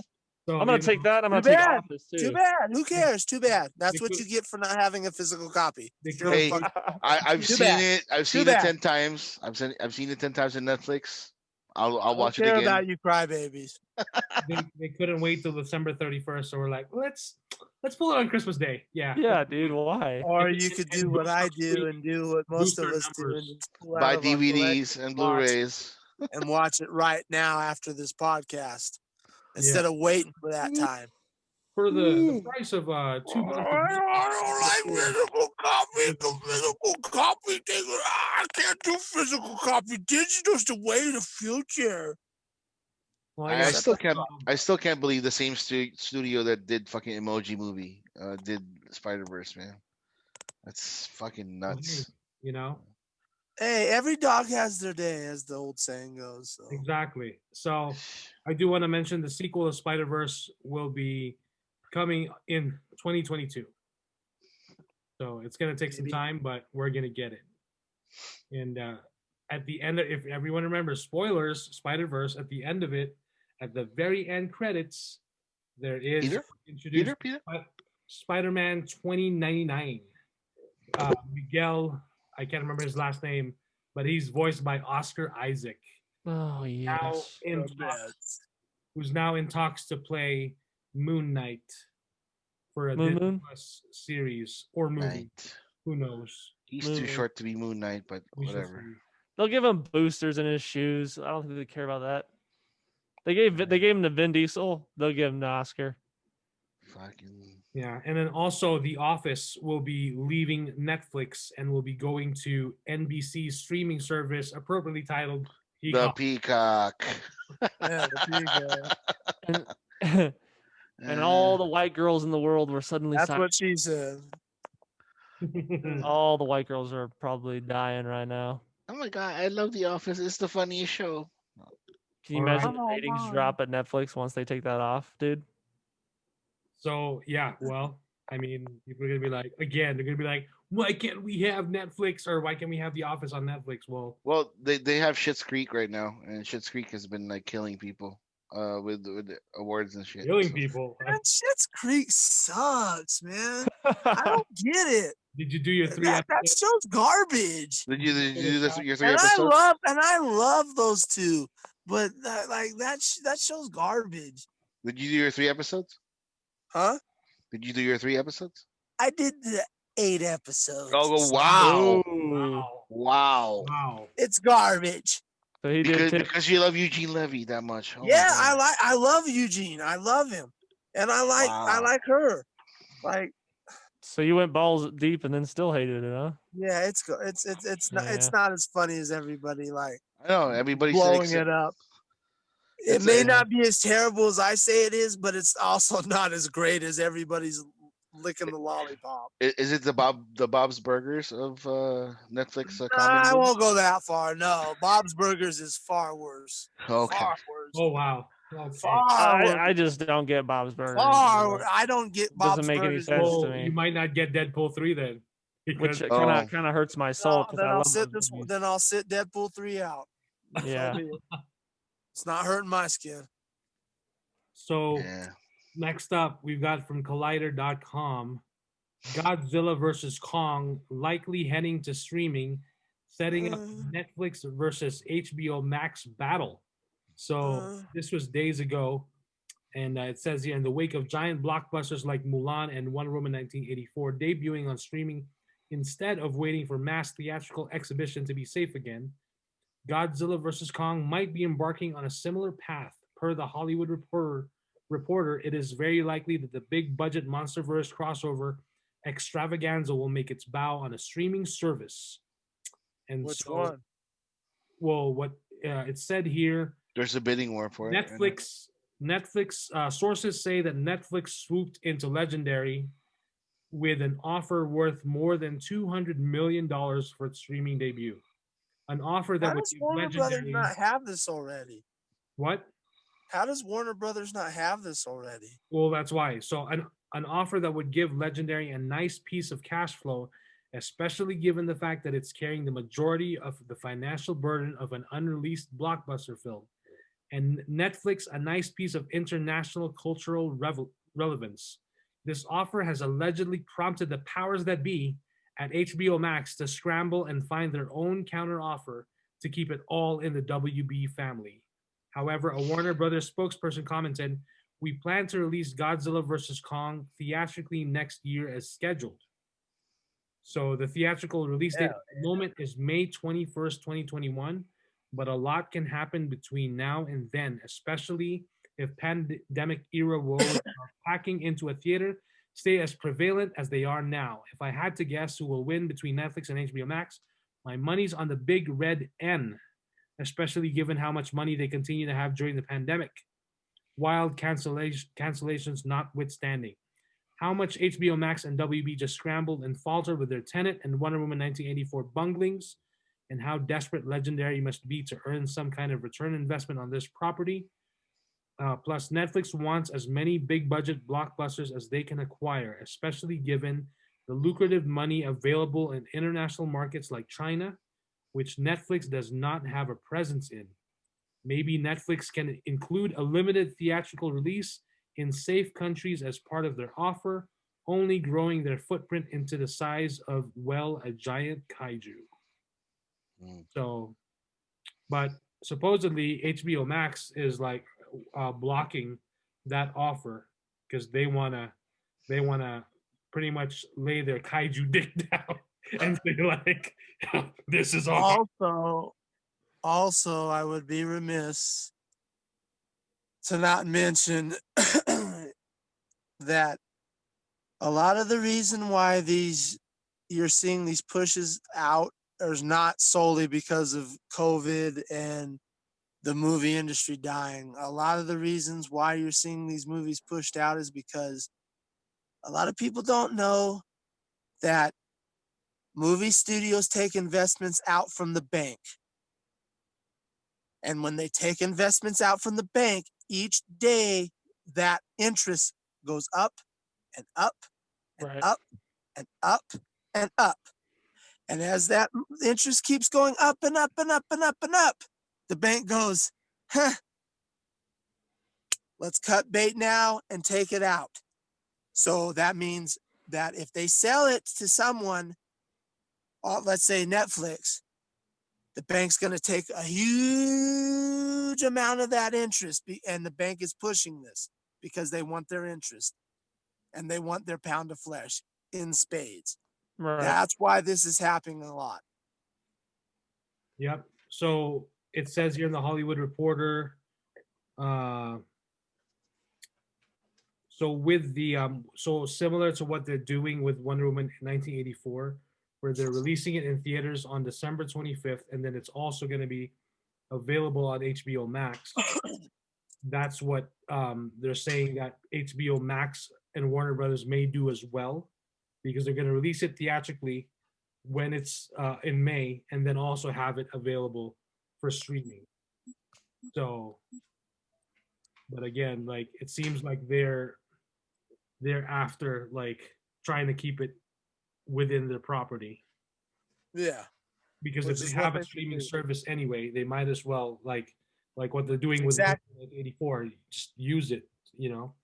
So cut like don't take no prisoners. Don't pay them what they want. Get it in house and you got 84, you got Godzilla versus Kong, Netflix, stat. Oh, I got Stranger Things. Good for you. When are you getting that out? Huh? We got this now. Right. And if you guys haven't seen the Godzilla animes on Netflix, I suggest you guys watch it. There's 3 of them. Amazing. They're not bad. They're not bad. I gotta say, HBO Max is like at the buffet. King Kong, I'll take some of that. Ooh, DC, I'll take some of that too. Oh, Office, you can have that. I don't want that.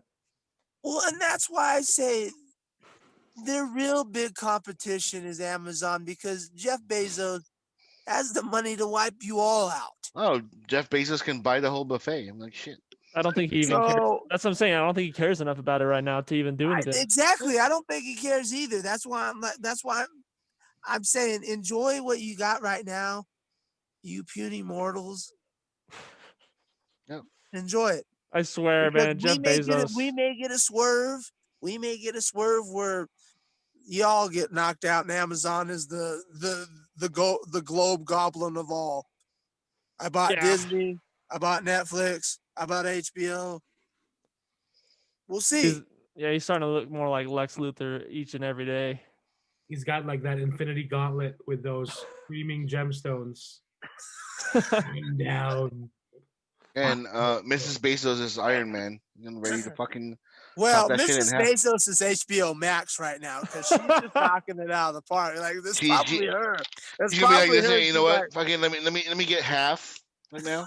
She's probably trying to get in the step. She's like, I'm eating all these properties. Step. Oh, speaking of Mrs. Bezos, Miss Bezos, if you're out there, I'm waiting for you, baby. There you go.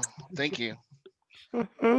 Yeah, I'm sure she's gonna come out running. Hey, there you go. She should, because I bring a lot of value to the table, honey.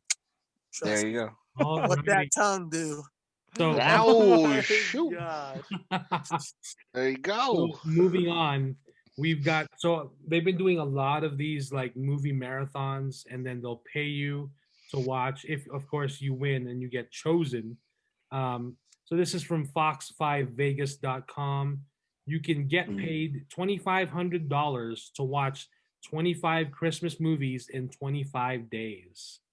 So how many fucking Hallmark movies are we going to watch in that? Hold up. Listen, part of it. Listen first. So in a new campaign from reviews.org, One lucky winner will be paid $2,500 to watch 25 movies in 25 days. The winner will also get a year's subscription to 7 different streaming services: Netflix, Hulu, Disney Plus, Amazon Prime, HBO Max, Apple TV, and Hallmark Movies Now. Oh my fucking Lord! No. That sounds even better than $2,500 to me. Because if you've got a year's streaming, Hallmark Movies Now. Shit, man. So you even get to pick which 25 movies to watch. Oh, I got one right now. Die Hard 25 times. Die Hard 25 times. That's not 25 movies. So does have a list of suggestions. And on the first movie, Man of Steel. Wow. Oh, it is. Shut up. It is not, dude. You're such a liar. No, it isn't. You're such a filthy liar. Batman Returns. Are you serious? Dude, you're full of crap. No, Batman Returns is a Christmas movie. Give me the real list, Mike. Shut up. So the real list: Home Alone. Yeah. Frosty the Snowman. The Santa Claus. Elf. Nope. Klaus. Nope. Christmas Story. Nope. Rudolph the Red-Nosed Reindeer. Fuck no. Rise of the Guardians. The Polar Express. Okay. A Christmas Carol. The Holiday. Christmas with the Cranks. National Lampoon's Christmas Vacation. Yes. Arthur Christmas. Which one? Arthur Christmas. No. Okay. How the Grinch Stole Christmas, 1967. Okay. The Grinch, 2018. With Jim Carrey. Jim Carrey. No, Okay. No, 2018. That's the. Oh no, throw that one away. Dude. Okay. No. I want the Jim Carrey one. Yeah. Miracle on 34th Street. Nope. It's a Wonderful Life. Hell yeah. Jingle All the Way. No. Hell yeah. A Charlie Brown Christmas. Sure. Deck the Halls. No. Love Actually. Hell yeah. That one's actually pretty good. I'm not gonna Hell lie. yeah. No, I don't want to watch that. 4 Christmases. No. That one's funny. Muppet Christmas Carol. Okay. And then it even says here, want to mix it up with a few New Year's movies? Here are a few of our favorites. New Year's End of Days. When Harry Met Sally. Okay. Hell no. Rent. Okay. No. While You Were Sleeping. No. What? That's The Holiday, which they already mentioned. Bridget Jones's Diary. No.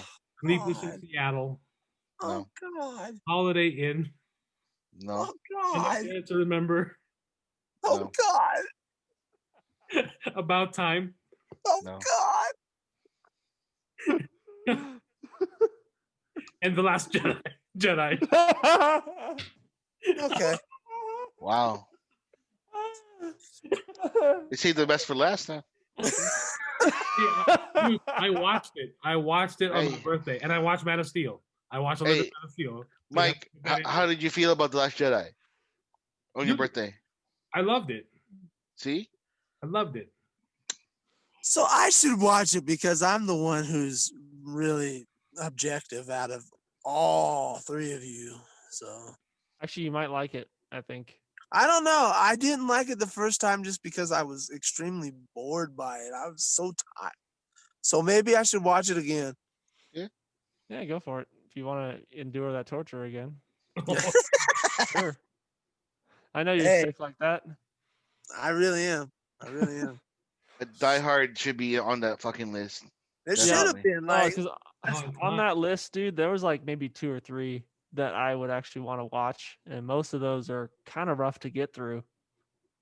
So I could see why they got to pay you $2,500. Yeah, Home Alone was there. 1 and 2 is good. You know, he said that at the beginning. Home Alone 1. Okay. Home Alone 2 is I'm not. dumb, so I don't remember. Home Alone 2 is not here. Home Alone 3 isn't even a Christmas movie. It's just a winter movie. Right.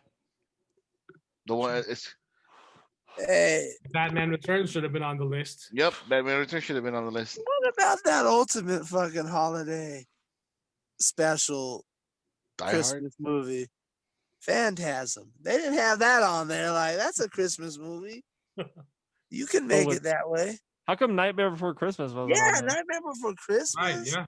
That's a big. I know that's a big one. They didn't have Silent Night on there. That's egregious because that movie's awesome. You know, Four Christmases actually was pretty funny. If I Pinhead, remember like right. Santa Claus, right? Santa Claus, right?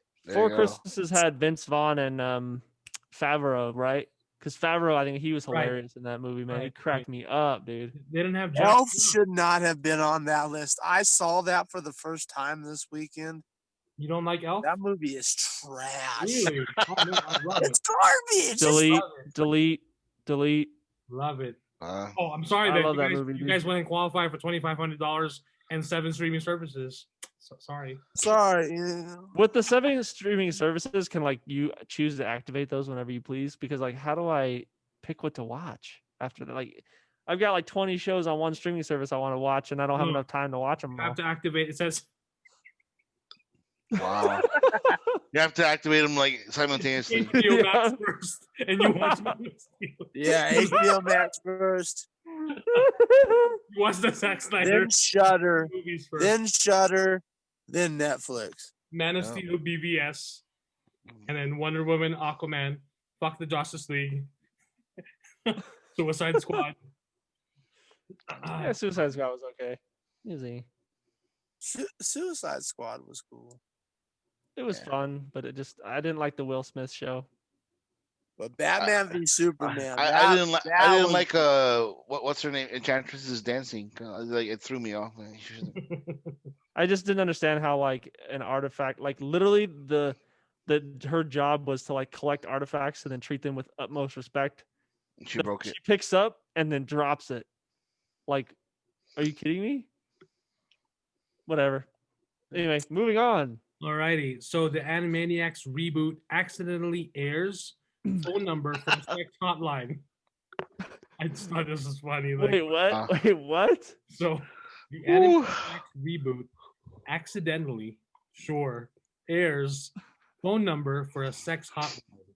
So this is from CBR.com. So the Animaniacs reboot on Hulu briefly pulled one of its episodes due to a Pinky and the Brain short containing the number for a working sex hotline. So Hell yeah. What's the number? During the Pinky and the Brain segment, That's awesome. the Brain presents his plan to achieve world domination in the form of an infomercial. The episode contained a phone number that actually happened to be working. However, it connected to a sex hotline, and thus the episode was briefly removed from Hulu for editing. So, what did they say? That they probably didn't show the number on that article, huh? Nope. The episode is likely being edited to include a fake number. And then the guy making the edit is like, "Oh, let's just do this number," and then it turns out to be another line. Another sex hotline. Also, which reminds me, Gene's guy, who appeared in the back of The Mandalorian Chapter 12, as Grief Karga is blasting stormtroopers. You can see his polo shirt, his arm, and his wrist, and his wristwatch, and his jeans, and his enormous watch. Oh my gosh! Has been digitally edited off now, so unfortunately, he is gone. He got canceled. Dude, he's gonna get his own Black Series figure. Watch. Memes will live forever. Yeah, there's a Lego mini figure. There's an action figure. I love the internet, dude. Gosh. I'm just like, man, if that was me, I would have been like, yeah, I made it to Star Wars. Remember that one time? Yeah, that was me. Oh my gosh. Yeah, what kind of watch did he have? That thing was huge. Dude looked like he was balling. So also, next up, we've got Michael Jordan. So this is from Variety.com. Michael Jordan donates $2 million from his documentary, The Last Dance, to food banks. So it's pretty much well known that Michael Jordan actually donates a lot of his money. I mean, they're still selling Jordan sneakers to this day, and people are still copping them, as the kids would say, and reselling them. Like, check out this hot shit, my man. Still making money. Wow, that sounds very hip, Mike. Oh yeah, definitely. How old are you, man? Definitely in the younger audience now. How I roll. You know, so yeah, so he donated $2 million of his earnings from the docuseries The Last Dance, which is now on Netflix. Jordan reportedly made $3 million to $4 million for his participation in the Emmy-winning 10-part ESPN docuseries detailing his last season with the Chicago Bulls. Yep. So of course, there's a quote here. In these challenging times and in the year of unimaginable difficulty due to COVID-19, It's more important than ever to pause and give thanks.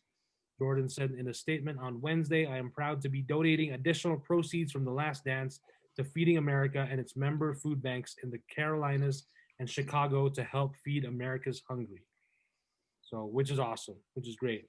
And that Last Dance, I started it. I need to finish it. It's a great documentary. It is Yeah. So far, awesome. You'll know why a lot of people think he's the greatest basketball player of all time. You'll understand.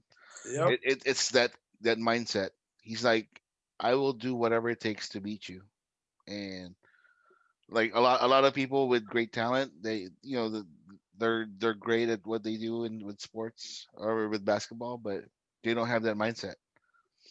So that and Be Water are two of the best ESPN documentaries they've had in the last. The one with Bruce Lee, yeah. So Be Water, definitely check it out. Be Water. Yeah, need to check that one out as well. So other than that, that's pretty much the episode. Anything you guys want to share as far as anything you're watching right now? Anything new you're reading? I'm still watching Smallville. I am almost finished with season 4. Ooh. Yeah. Oh, by the way, that season 4 premiere. Premiere. Crusade. I see why you crapped your pants watching that one. I am Kal-El of Krypton. It is time to fulfill my destiny. Yeah, dude. I want my son back. Give me my. That's Jor-El talking. Get out of the way, ho! I'm gonna fly now. Yeah, that was awesome. Yeah. That was good. I'm almost done with season 2, 3. No, 2 or 3, something like that. Of The Man in the High Castle. That is getting really interesting. If you'd like to watch that, that is on Amazon Prime. Yep. Very, very good. That is a Prime original.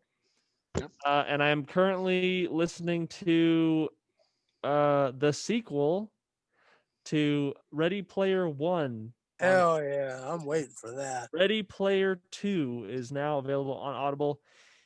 It's interesting. It did suck me in pretty quick, but I am concerned that it is doing the same thing twice. But I don't like that. But I will wait. I will finish the book, and then I will come back and say my opinion on it. And then I've been messing around on Instagram, making fun of Kuya again. So I'm sure you liked that. Cool, Pinhead. Yeah, I got back into reading The Stand. That's why I haven't been reading anything or doing anything. Mostly, I'm reading The Stand currently, getting ready for the new miniseries that is coming. I think it's December 10th, if I'm not mistaken. Could be very wrong, but I will be reading the book, rewatching the original series, and that's what I'm doing for the most part. Other than that, I must implore everyone, please check out this movie, The Void. It is awesome. You can see it on Tubi. It's free on Tubi. There's other places, but if you want to see it, it's on Tubi. The Void is, especially if you're an H.P. Lovecraft fan, or if you're a body horror fan, like if you love Cronenberg's work, if you like all those body horror movies, check out, or John Carpenter's The Thing, check out The Void. It is fucking spectacular. And it was filmed on one of the most minuscule budgets you could possibly imagine. It's a great film. Check it out. That's where I am. So, clear. Couple of days ago or a couple of nights ago, I tweeted something saying that I kind of miss Guillermo del Toro's Hellboy movies. Yeah, I saw that. I did too, buddy. I missed them too. And I did say that I was willing to trade half of the MCU movies for one more movie. And yeah, I still stand by that. he was very ahead of his time. Like this is like storytelling about superheroes, about people that want to do the right job, like a good thing, people with abilities, etc., etc. This was even like before, the MCU was conceived, right? If I'm not mistaken, if I'm not, or am I mistaken on that? Let me double check that date because I think Iron Man might have come out. Okay, but yeah, the first two movies were fantastic. My Prince Nuwada on the second movie is one of my favorite characters of all time. That actor did such a good job. I still want to have that sword spear thing that he has, and I would love to have that. Love to see Ron Perlman. One more time, right? One more time. Just one more time. One more time. I'm not even asking. I'm not even asking for like a trilogy. I just want one more movie. Yeah, one more time, exactly. Like get another movie. It's such a it was such a very detailed, very like the movies weren't even long, and it was so detailed. It was so 2004. Yeah, that's like so yeah, it was ahead of its time. It was. Yeah, it was MCU was Iron Man was like 2009, 2008. HBO Max will do the help. Yeah. Oh, you want a third Hellboy, Kuya? Well, HBO Max is on the case. Hey, there you go. Yeah, it'll be with David Harbour though. But gross, dude. Yeah, like exactly. When I saw that movie, I was just like, okay, cool. It's rated R, it's violent, but I was like, where the fuck is the story? Exactly. That was my issue with it. I was just like, there's no substance to that movie. Like, it was. I don't know, man. So, Mr. Del Toro, sir, if you're listening to this podcast, I know you're busy with your life. Big fan of your work. Big fan of your, of everything that you do. Please, one more. Uno más. For Christmas. Por favor. Well, with HBO Max, I will. Yes. For Mike's birthday, please do one more Hellboy, and then after that, come my way so we can collaborate on an awesome horror movie. I know, and yeah, like there's a lot of things. And shout out to the fucking channel that I've been watching on YouTube nonstop. Fucking SV Delos. I gotta. So, what's that movie you were crying about that we should all watch? With the gods. Along with the Battle gods. Battle of the Gods. No, Along with the Gods, the Two Towers. Okay, because I was trying to look for it and I put Battle of the Gods. I couldn't get it. It's Along with the Gods. It should still be in Hulu, if I'm not mistaken. I hope so. Otherwise, fuck it. If not, it's on Amazon. I think it's on Amazon still, but HBO Max. There you go. Huh? Well, HBO Max would have probably bought it or whatever. HBO Max they're buying it. They're eating everything. They're gonna have it tomorrow. No, hungry hippos. Yeah, I mean, like if you guys want to do something for my birthday, which is coming up, just watch that movie for me, and let me know what you think. Sounds like a lot of work, dude. Kuya and Mike, you guys better watch out. I mean, Jester never cared about people's birthdays anyways. So I know. I'm sorry. Did I not get Mike's Black Series figure for his birthday? Well, I mean, at least there was a greeting. I'm saying, when was his birthday? Was it really his birthday?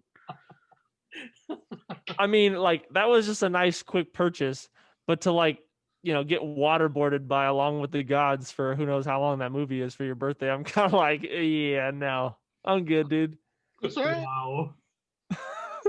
Oh boy. Yeah. So that's the quality of a person Jester is. So it's all right. That's like we can understand that. Oh man. So again, if you guys are listening, Brad, if you're listening, don't watch it. Probably Go watch Along with the Gods. It's a waste of time, Brad. Don't do it. Yeah.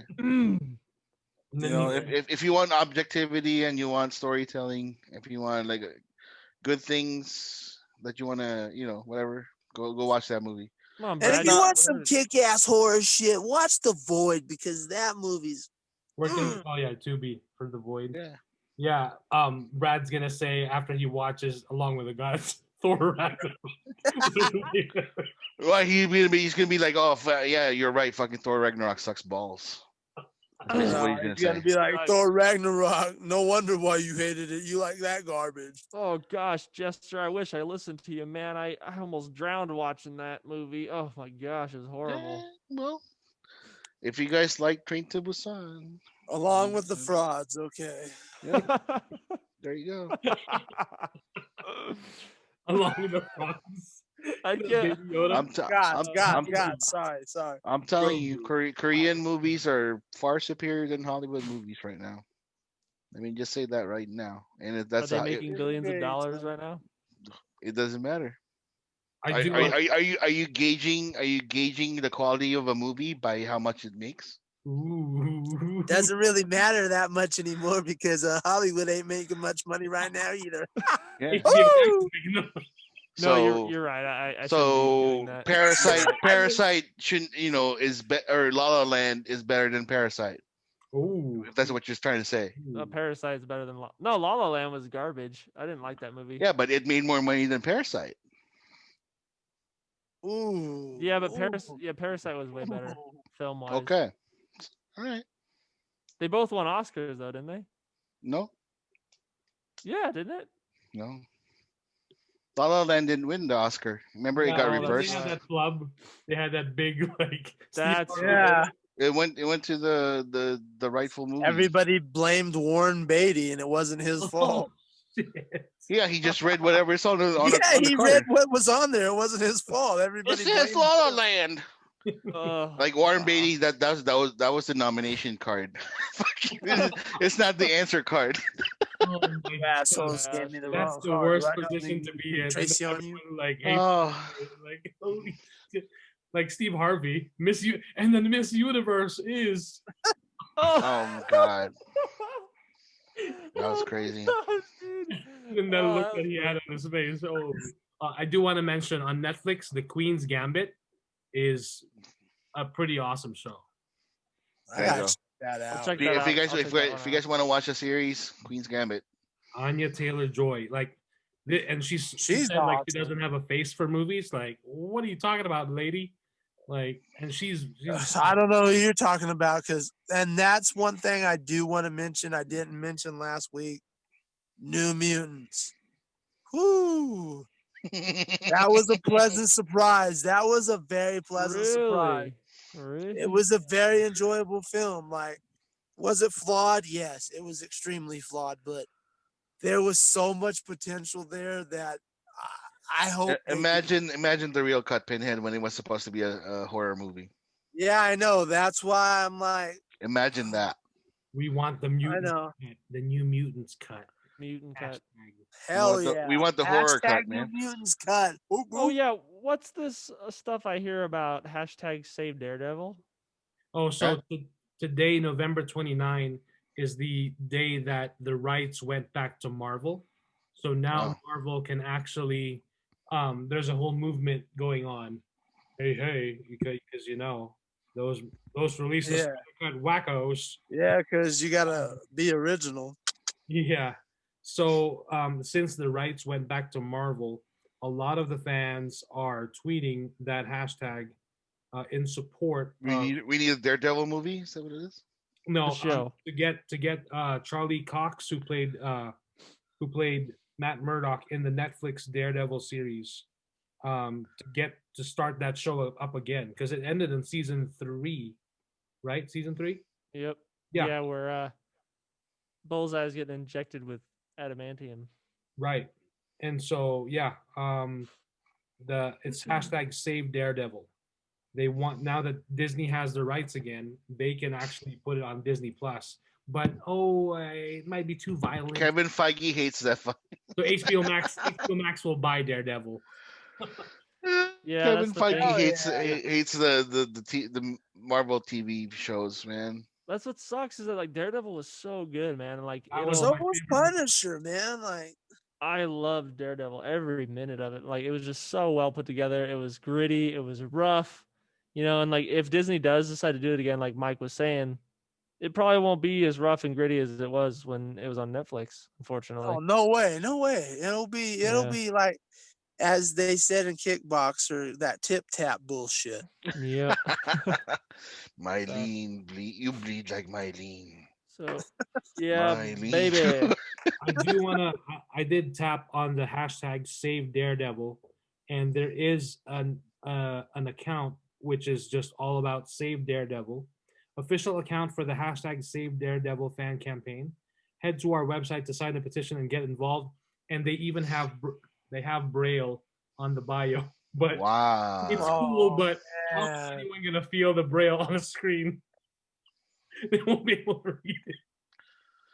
Hey, with the new Apple phones, they probably have like a Braille app. Yeah. Dude, when I saw Braille on my steering wheel, I was like, "What in the world?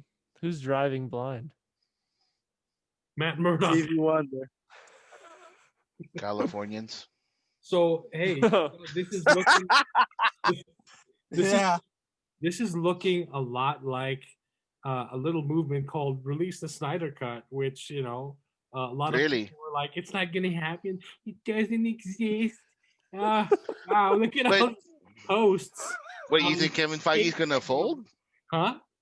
You think Kevin Feige's gonna fold because he hates the Marvel TV shows? I don't know. I mean, we'll see. Yeah, he really does. What a prude. Because it was way too not Disney like for. There's a lot of scenes in the Marvel TV shows that I'm like, I don't know. Really bugged me so much is that the Avengers first movie, Agent Coulson died, and it brought the Avengers together, and they're like, it's for Phil. His name was Phil. Blast. And so and then Captain America, Nick Fury throws the trading cards of Captain America with the blood of Phil Coulson. He had it in his pocket. No, it was like if I was a card collector, guess where it's gonna be at? In a fucking hard ass case. Exactly. Well, what a fucking liar that Mace Windu is, Nick Fury. I know. What a cuck, man. No wonder Darth Vader and fucking Palpatine killed him, man. So what bugged me was that after Phil Coulson died, I can't remember how soon the announcement was for Agents of S.H.I.E.L.D. And guess what? Phil Coulson's back.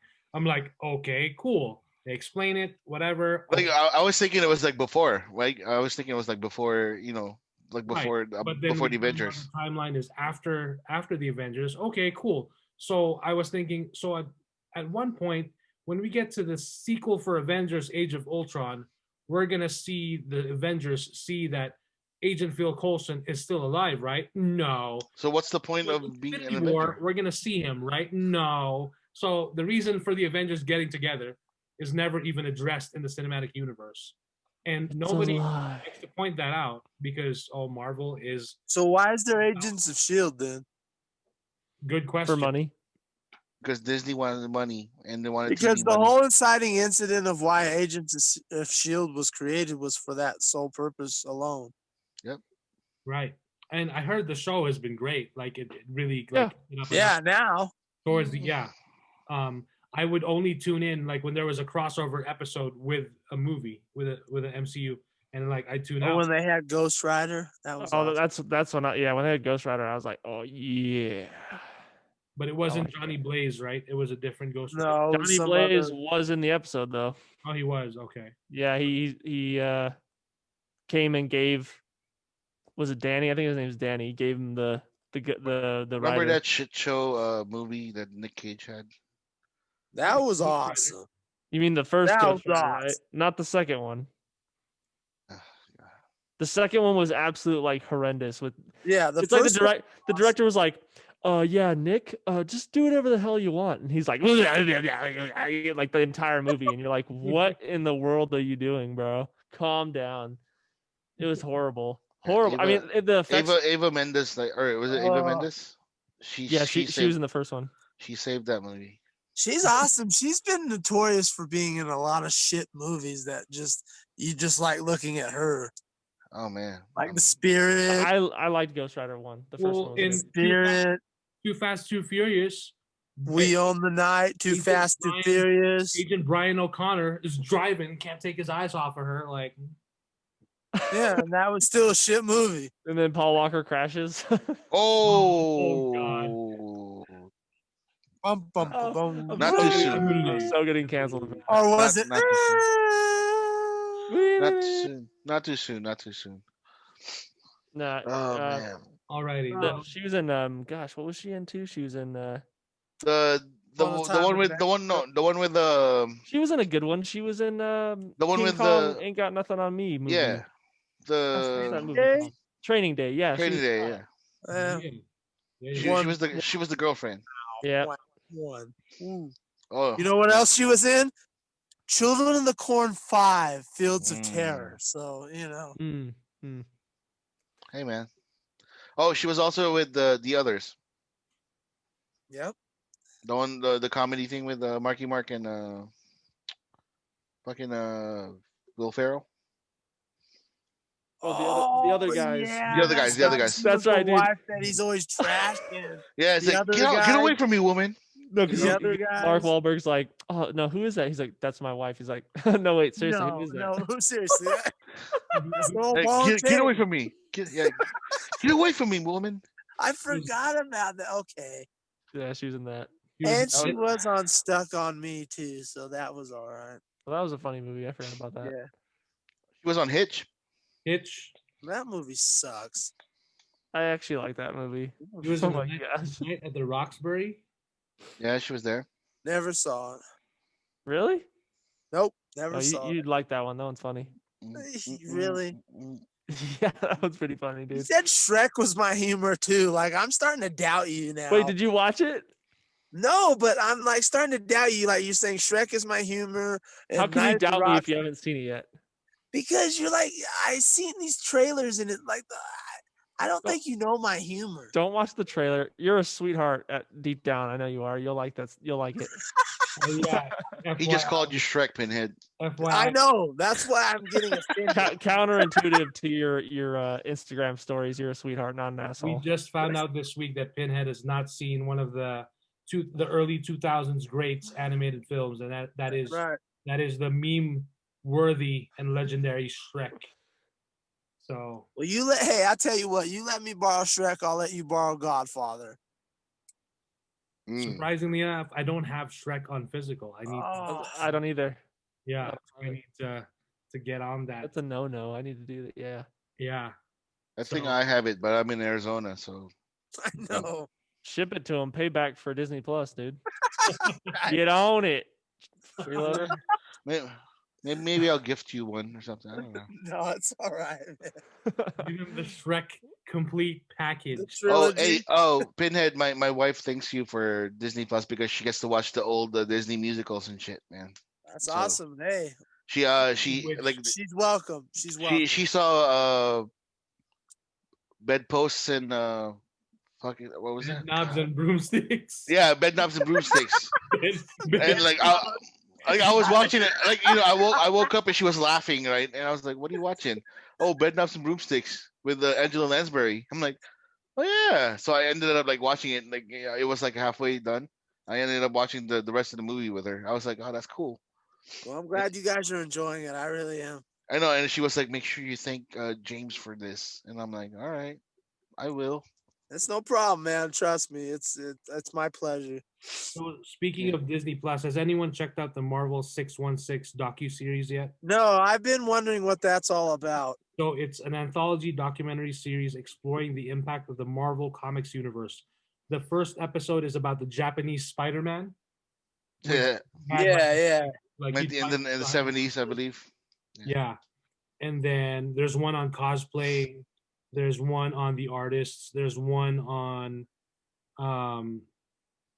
let's see, like the toys and the comics and the collectors. And there's one on the Marvel method. And then, so yeah, I need to start checking this out because it looks really cool. Yeah, it's like it just debuted like within the last week or two, if I'm not mistaken.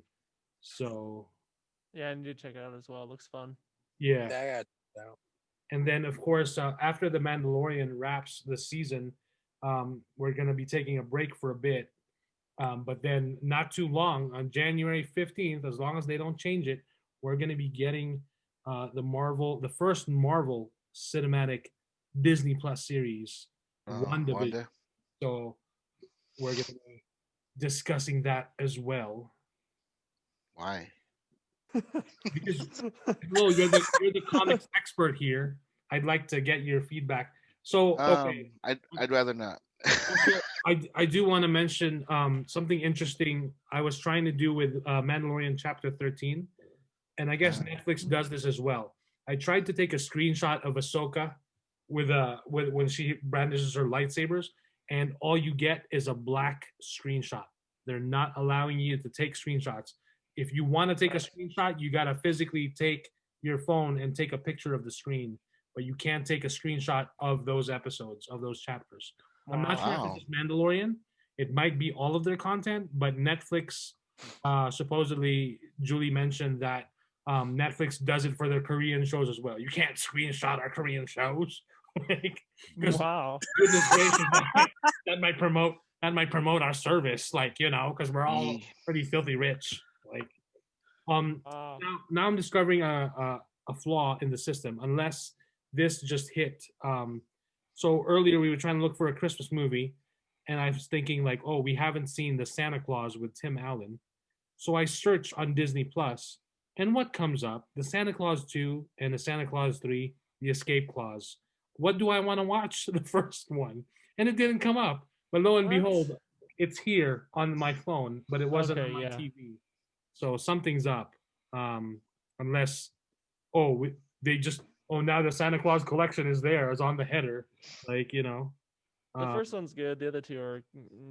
Yeah, I don't care for the other two. That's the thing. Yeah, the other two are pretty trash. I mean, you can give 2 somewhat of redeemable qualities, but 3 is absolute gutter trash. Yeah, right. Dude, it's pretty bad. So, and by the way, I'm not sure if you guys have seen the Christmas Chronicles on Netflix. It's got Kurt Russell. My grandma wants to watch it. How is that? The first one is great. The second one, I haven't seen all of it yet, but my daughter loves those movies.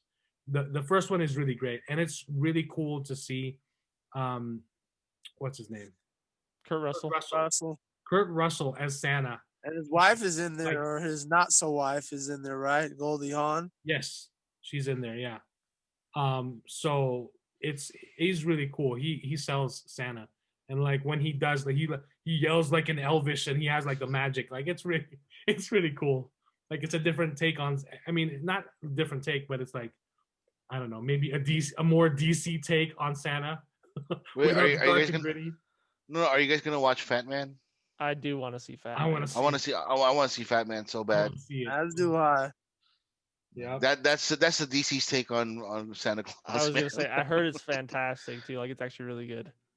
We gotta get together and do a commentary for sure. Another one.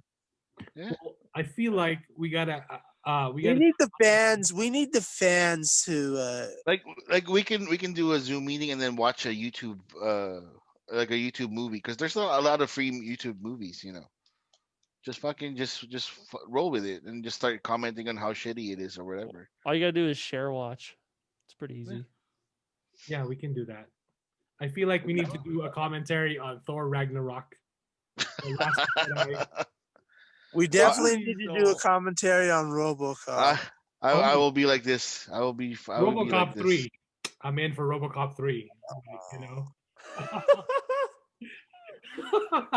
I will put myself on mute for fucking for Ragnarok. He's just gonna be like, this is the part where Kuya absolutely loves when Korg. when Korg and had this meaningful moment with Thor talking about foundations are strong, blah blah blah blah blah, and then all of a sudden Asgard blew up, and then it said, well, maybe not that one. You okay, mate? Yeah. How are we still talking right now? I don't know, but it's awesome. We just ramble and go and talk about nothing. Yeah. They love it. If they're still here. Alrighty, well, it's a good time to end the episode. Please make sure to follow us on Instagram at FMANDTB. And you can follow me at FilmakerMike on Instagram, at JediMike1128 on Twitter. And you can search for our video of this podcast and the other previous episodes on video on YouTube if you just search for Jedi Mike on YouTube. Jester. Yes.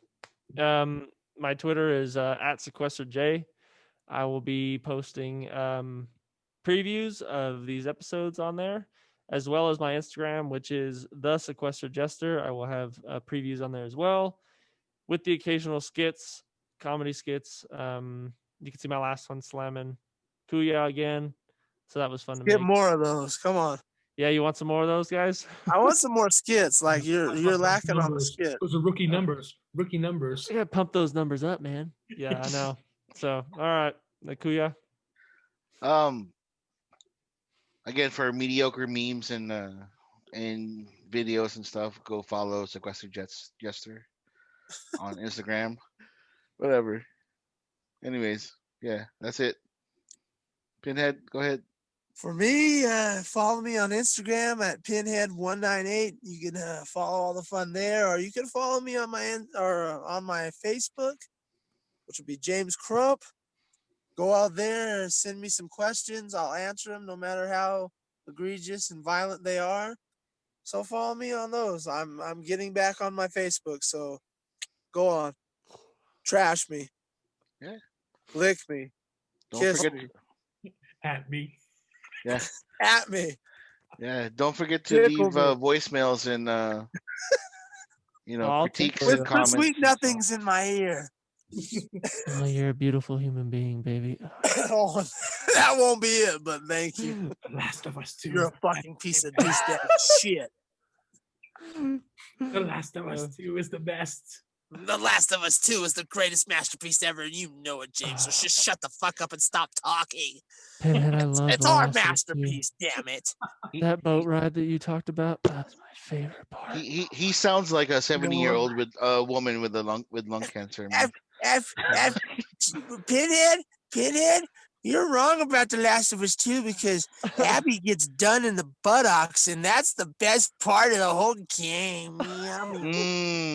So I do want to mention on iTunes or on Apple Podcasts, we have 6 5-star ratings. Really? Wow. We do? How many did you do, Mike? How many 5-star ratings did you do? You can only do one. So wait, did you get your family to do that? No, I just. Okay. Wait, we really have 6? Wow. Yeah, it says 6 ratings. So. Oh, cool.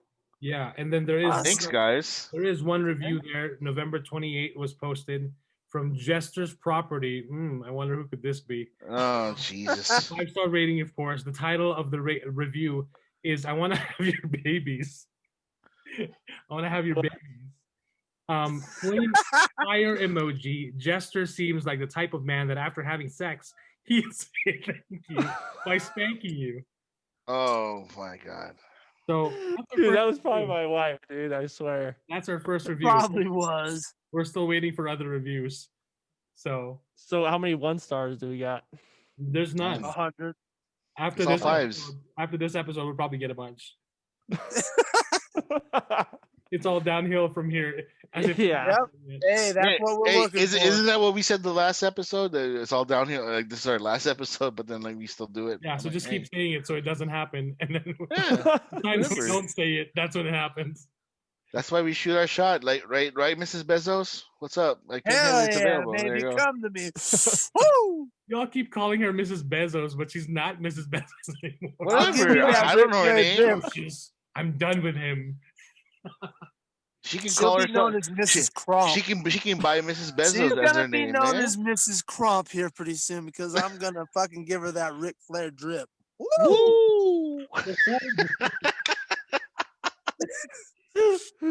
Oh man. Alrighty. That's a good time to end the episode. Yeah, it sure is. I don't know how much we've gone on for, but too long. Thank you guys for listening. If anyone's gotten this far. Well, hey, thank you. We appreciate Thank you. Love you guys. Thank you very much. Oh yeah. it already. Yeah, hopefully more voice messages and more ratings, more reviews. We are on 9 audio platforms. And Brad, stop fucking leaving like 7 goddamn voicemails, for Christ's sake. All we need is Brad. one. Brad, We got a trailblazer. I'm honestly going to tell you, I love you, brother. Can't wait to see you soon. We just need one. Fuck. Oh baby. All righty. See you all again soon. Bye. Goodbye.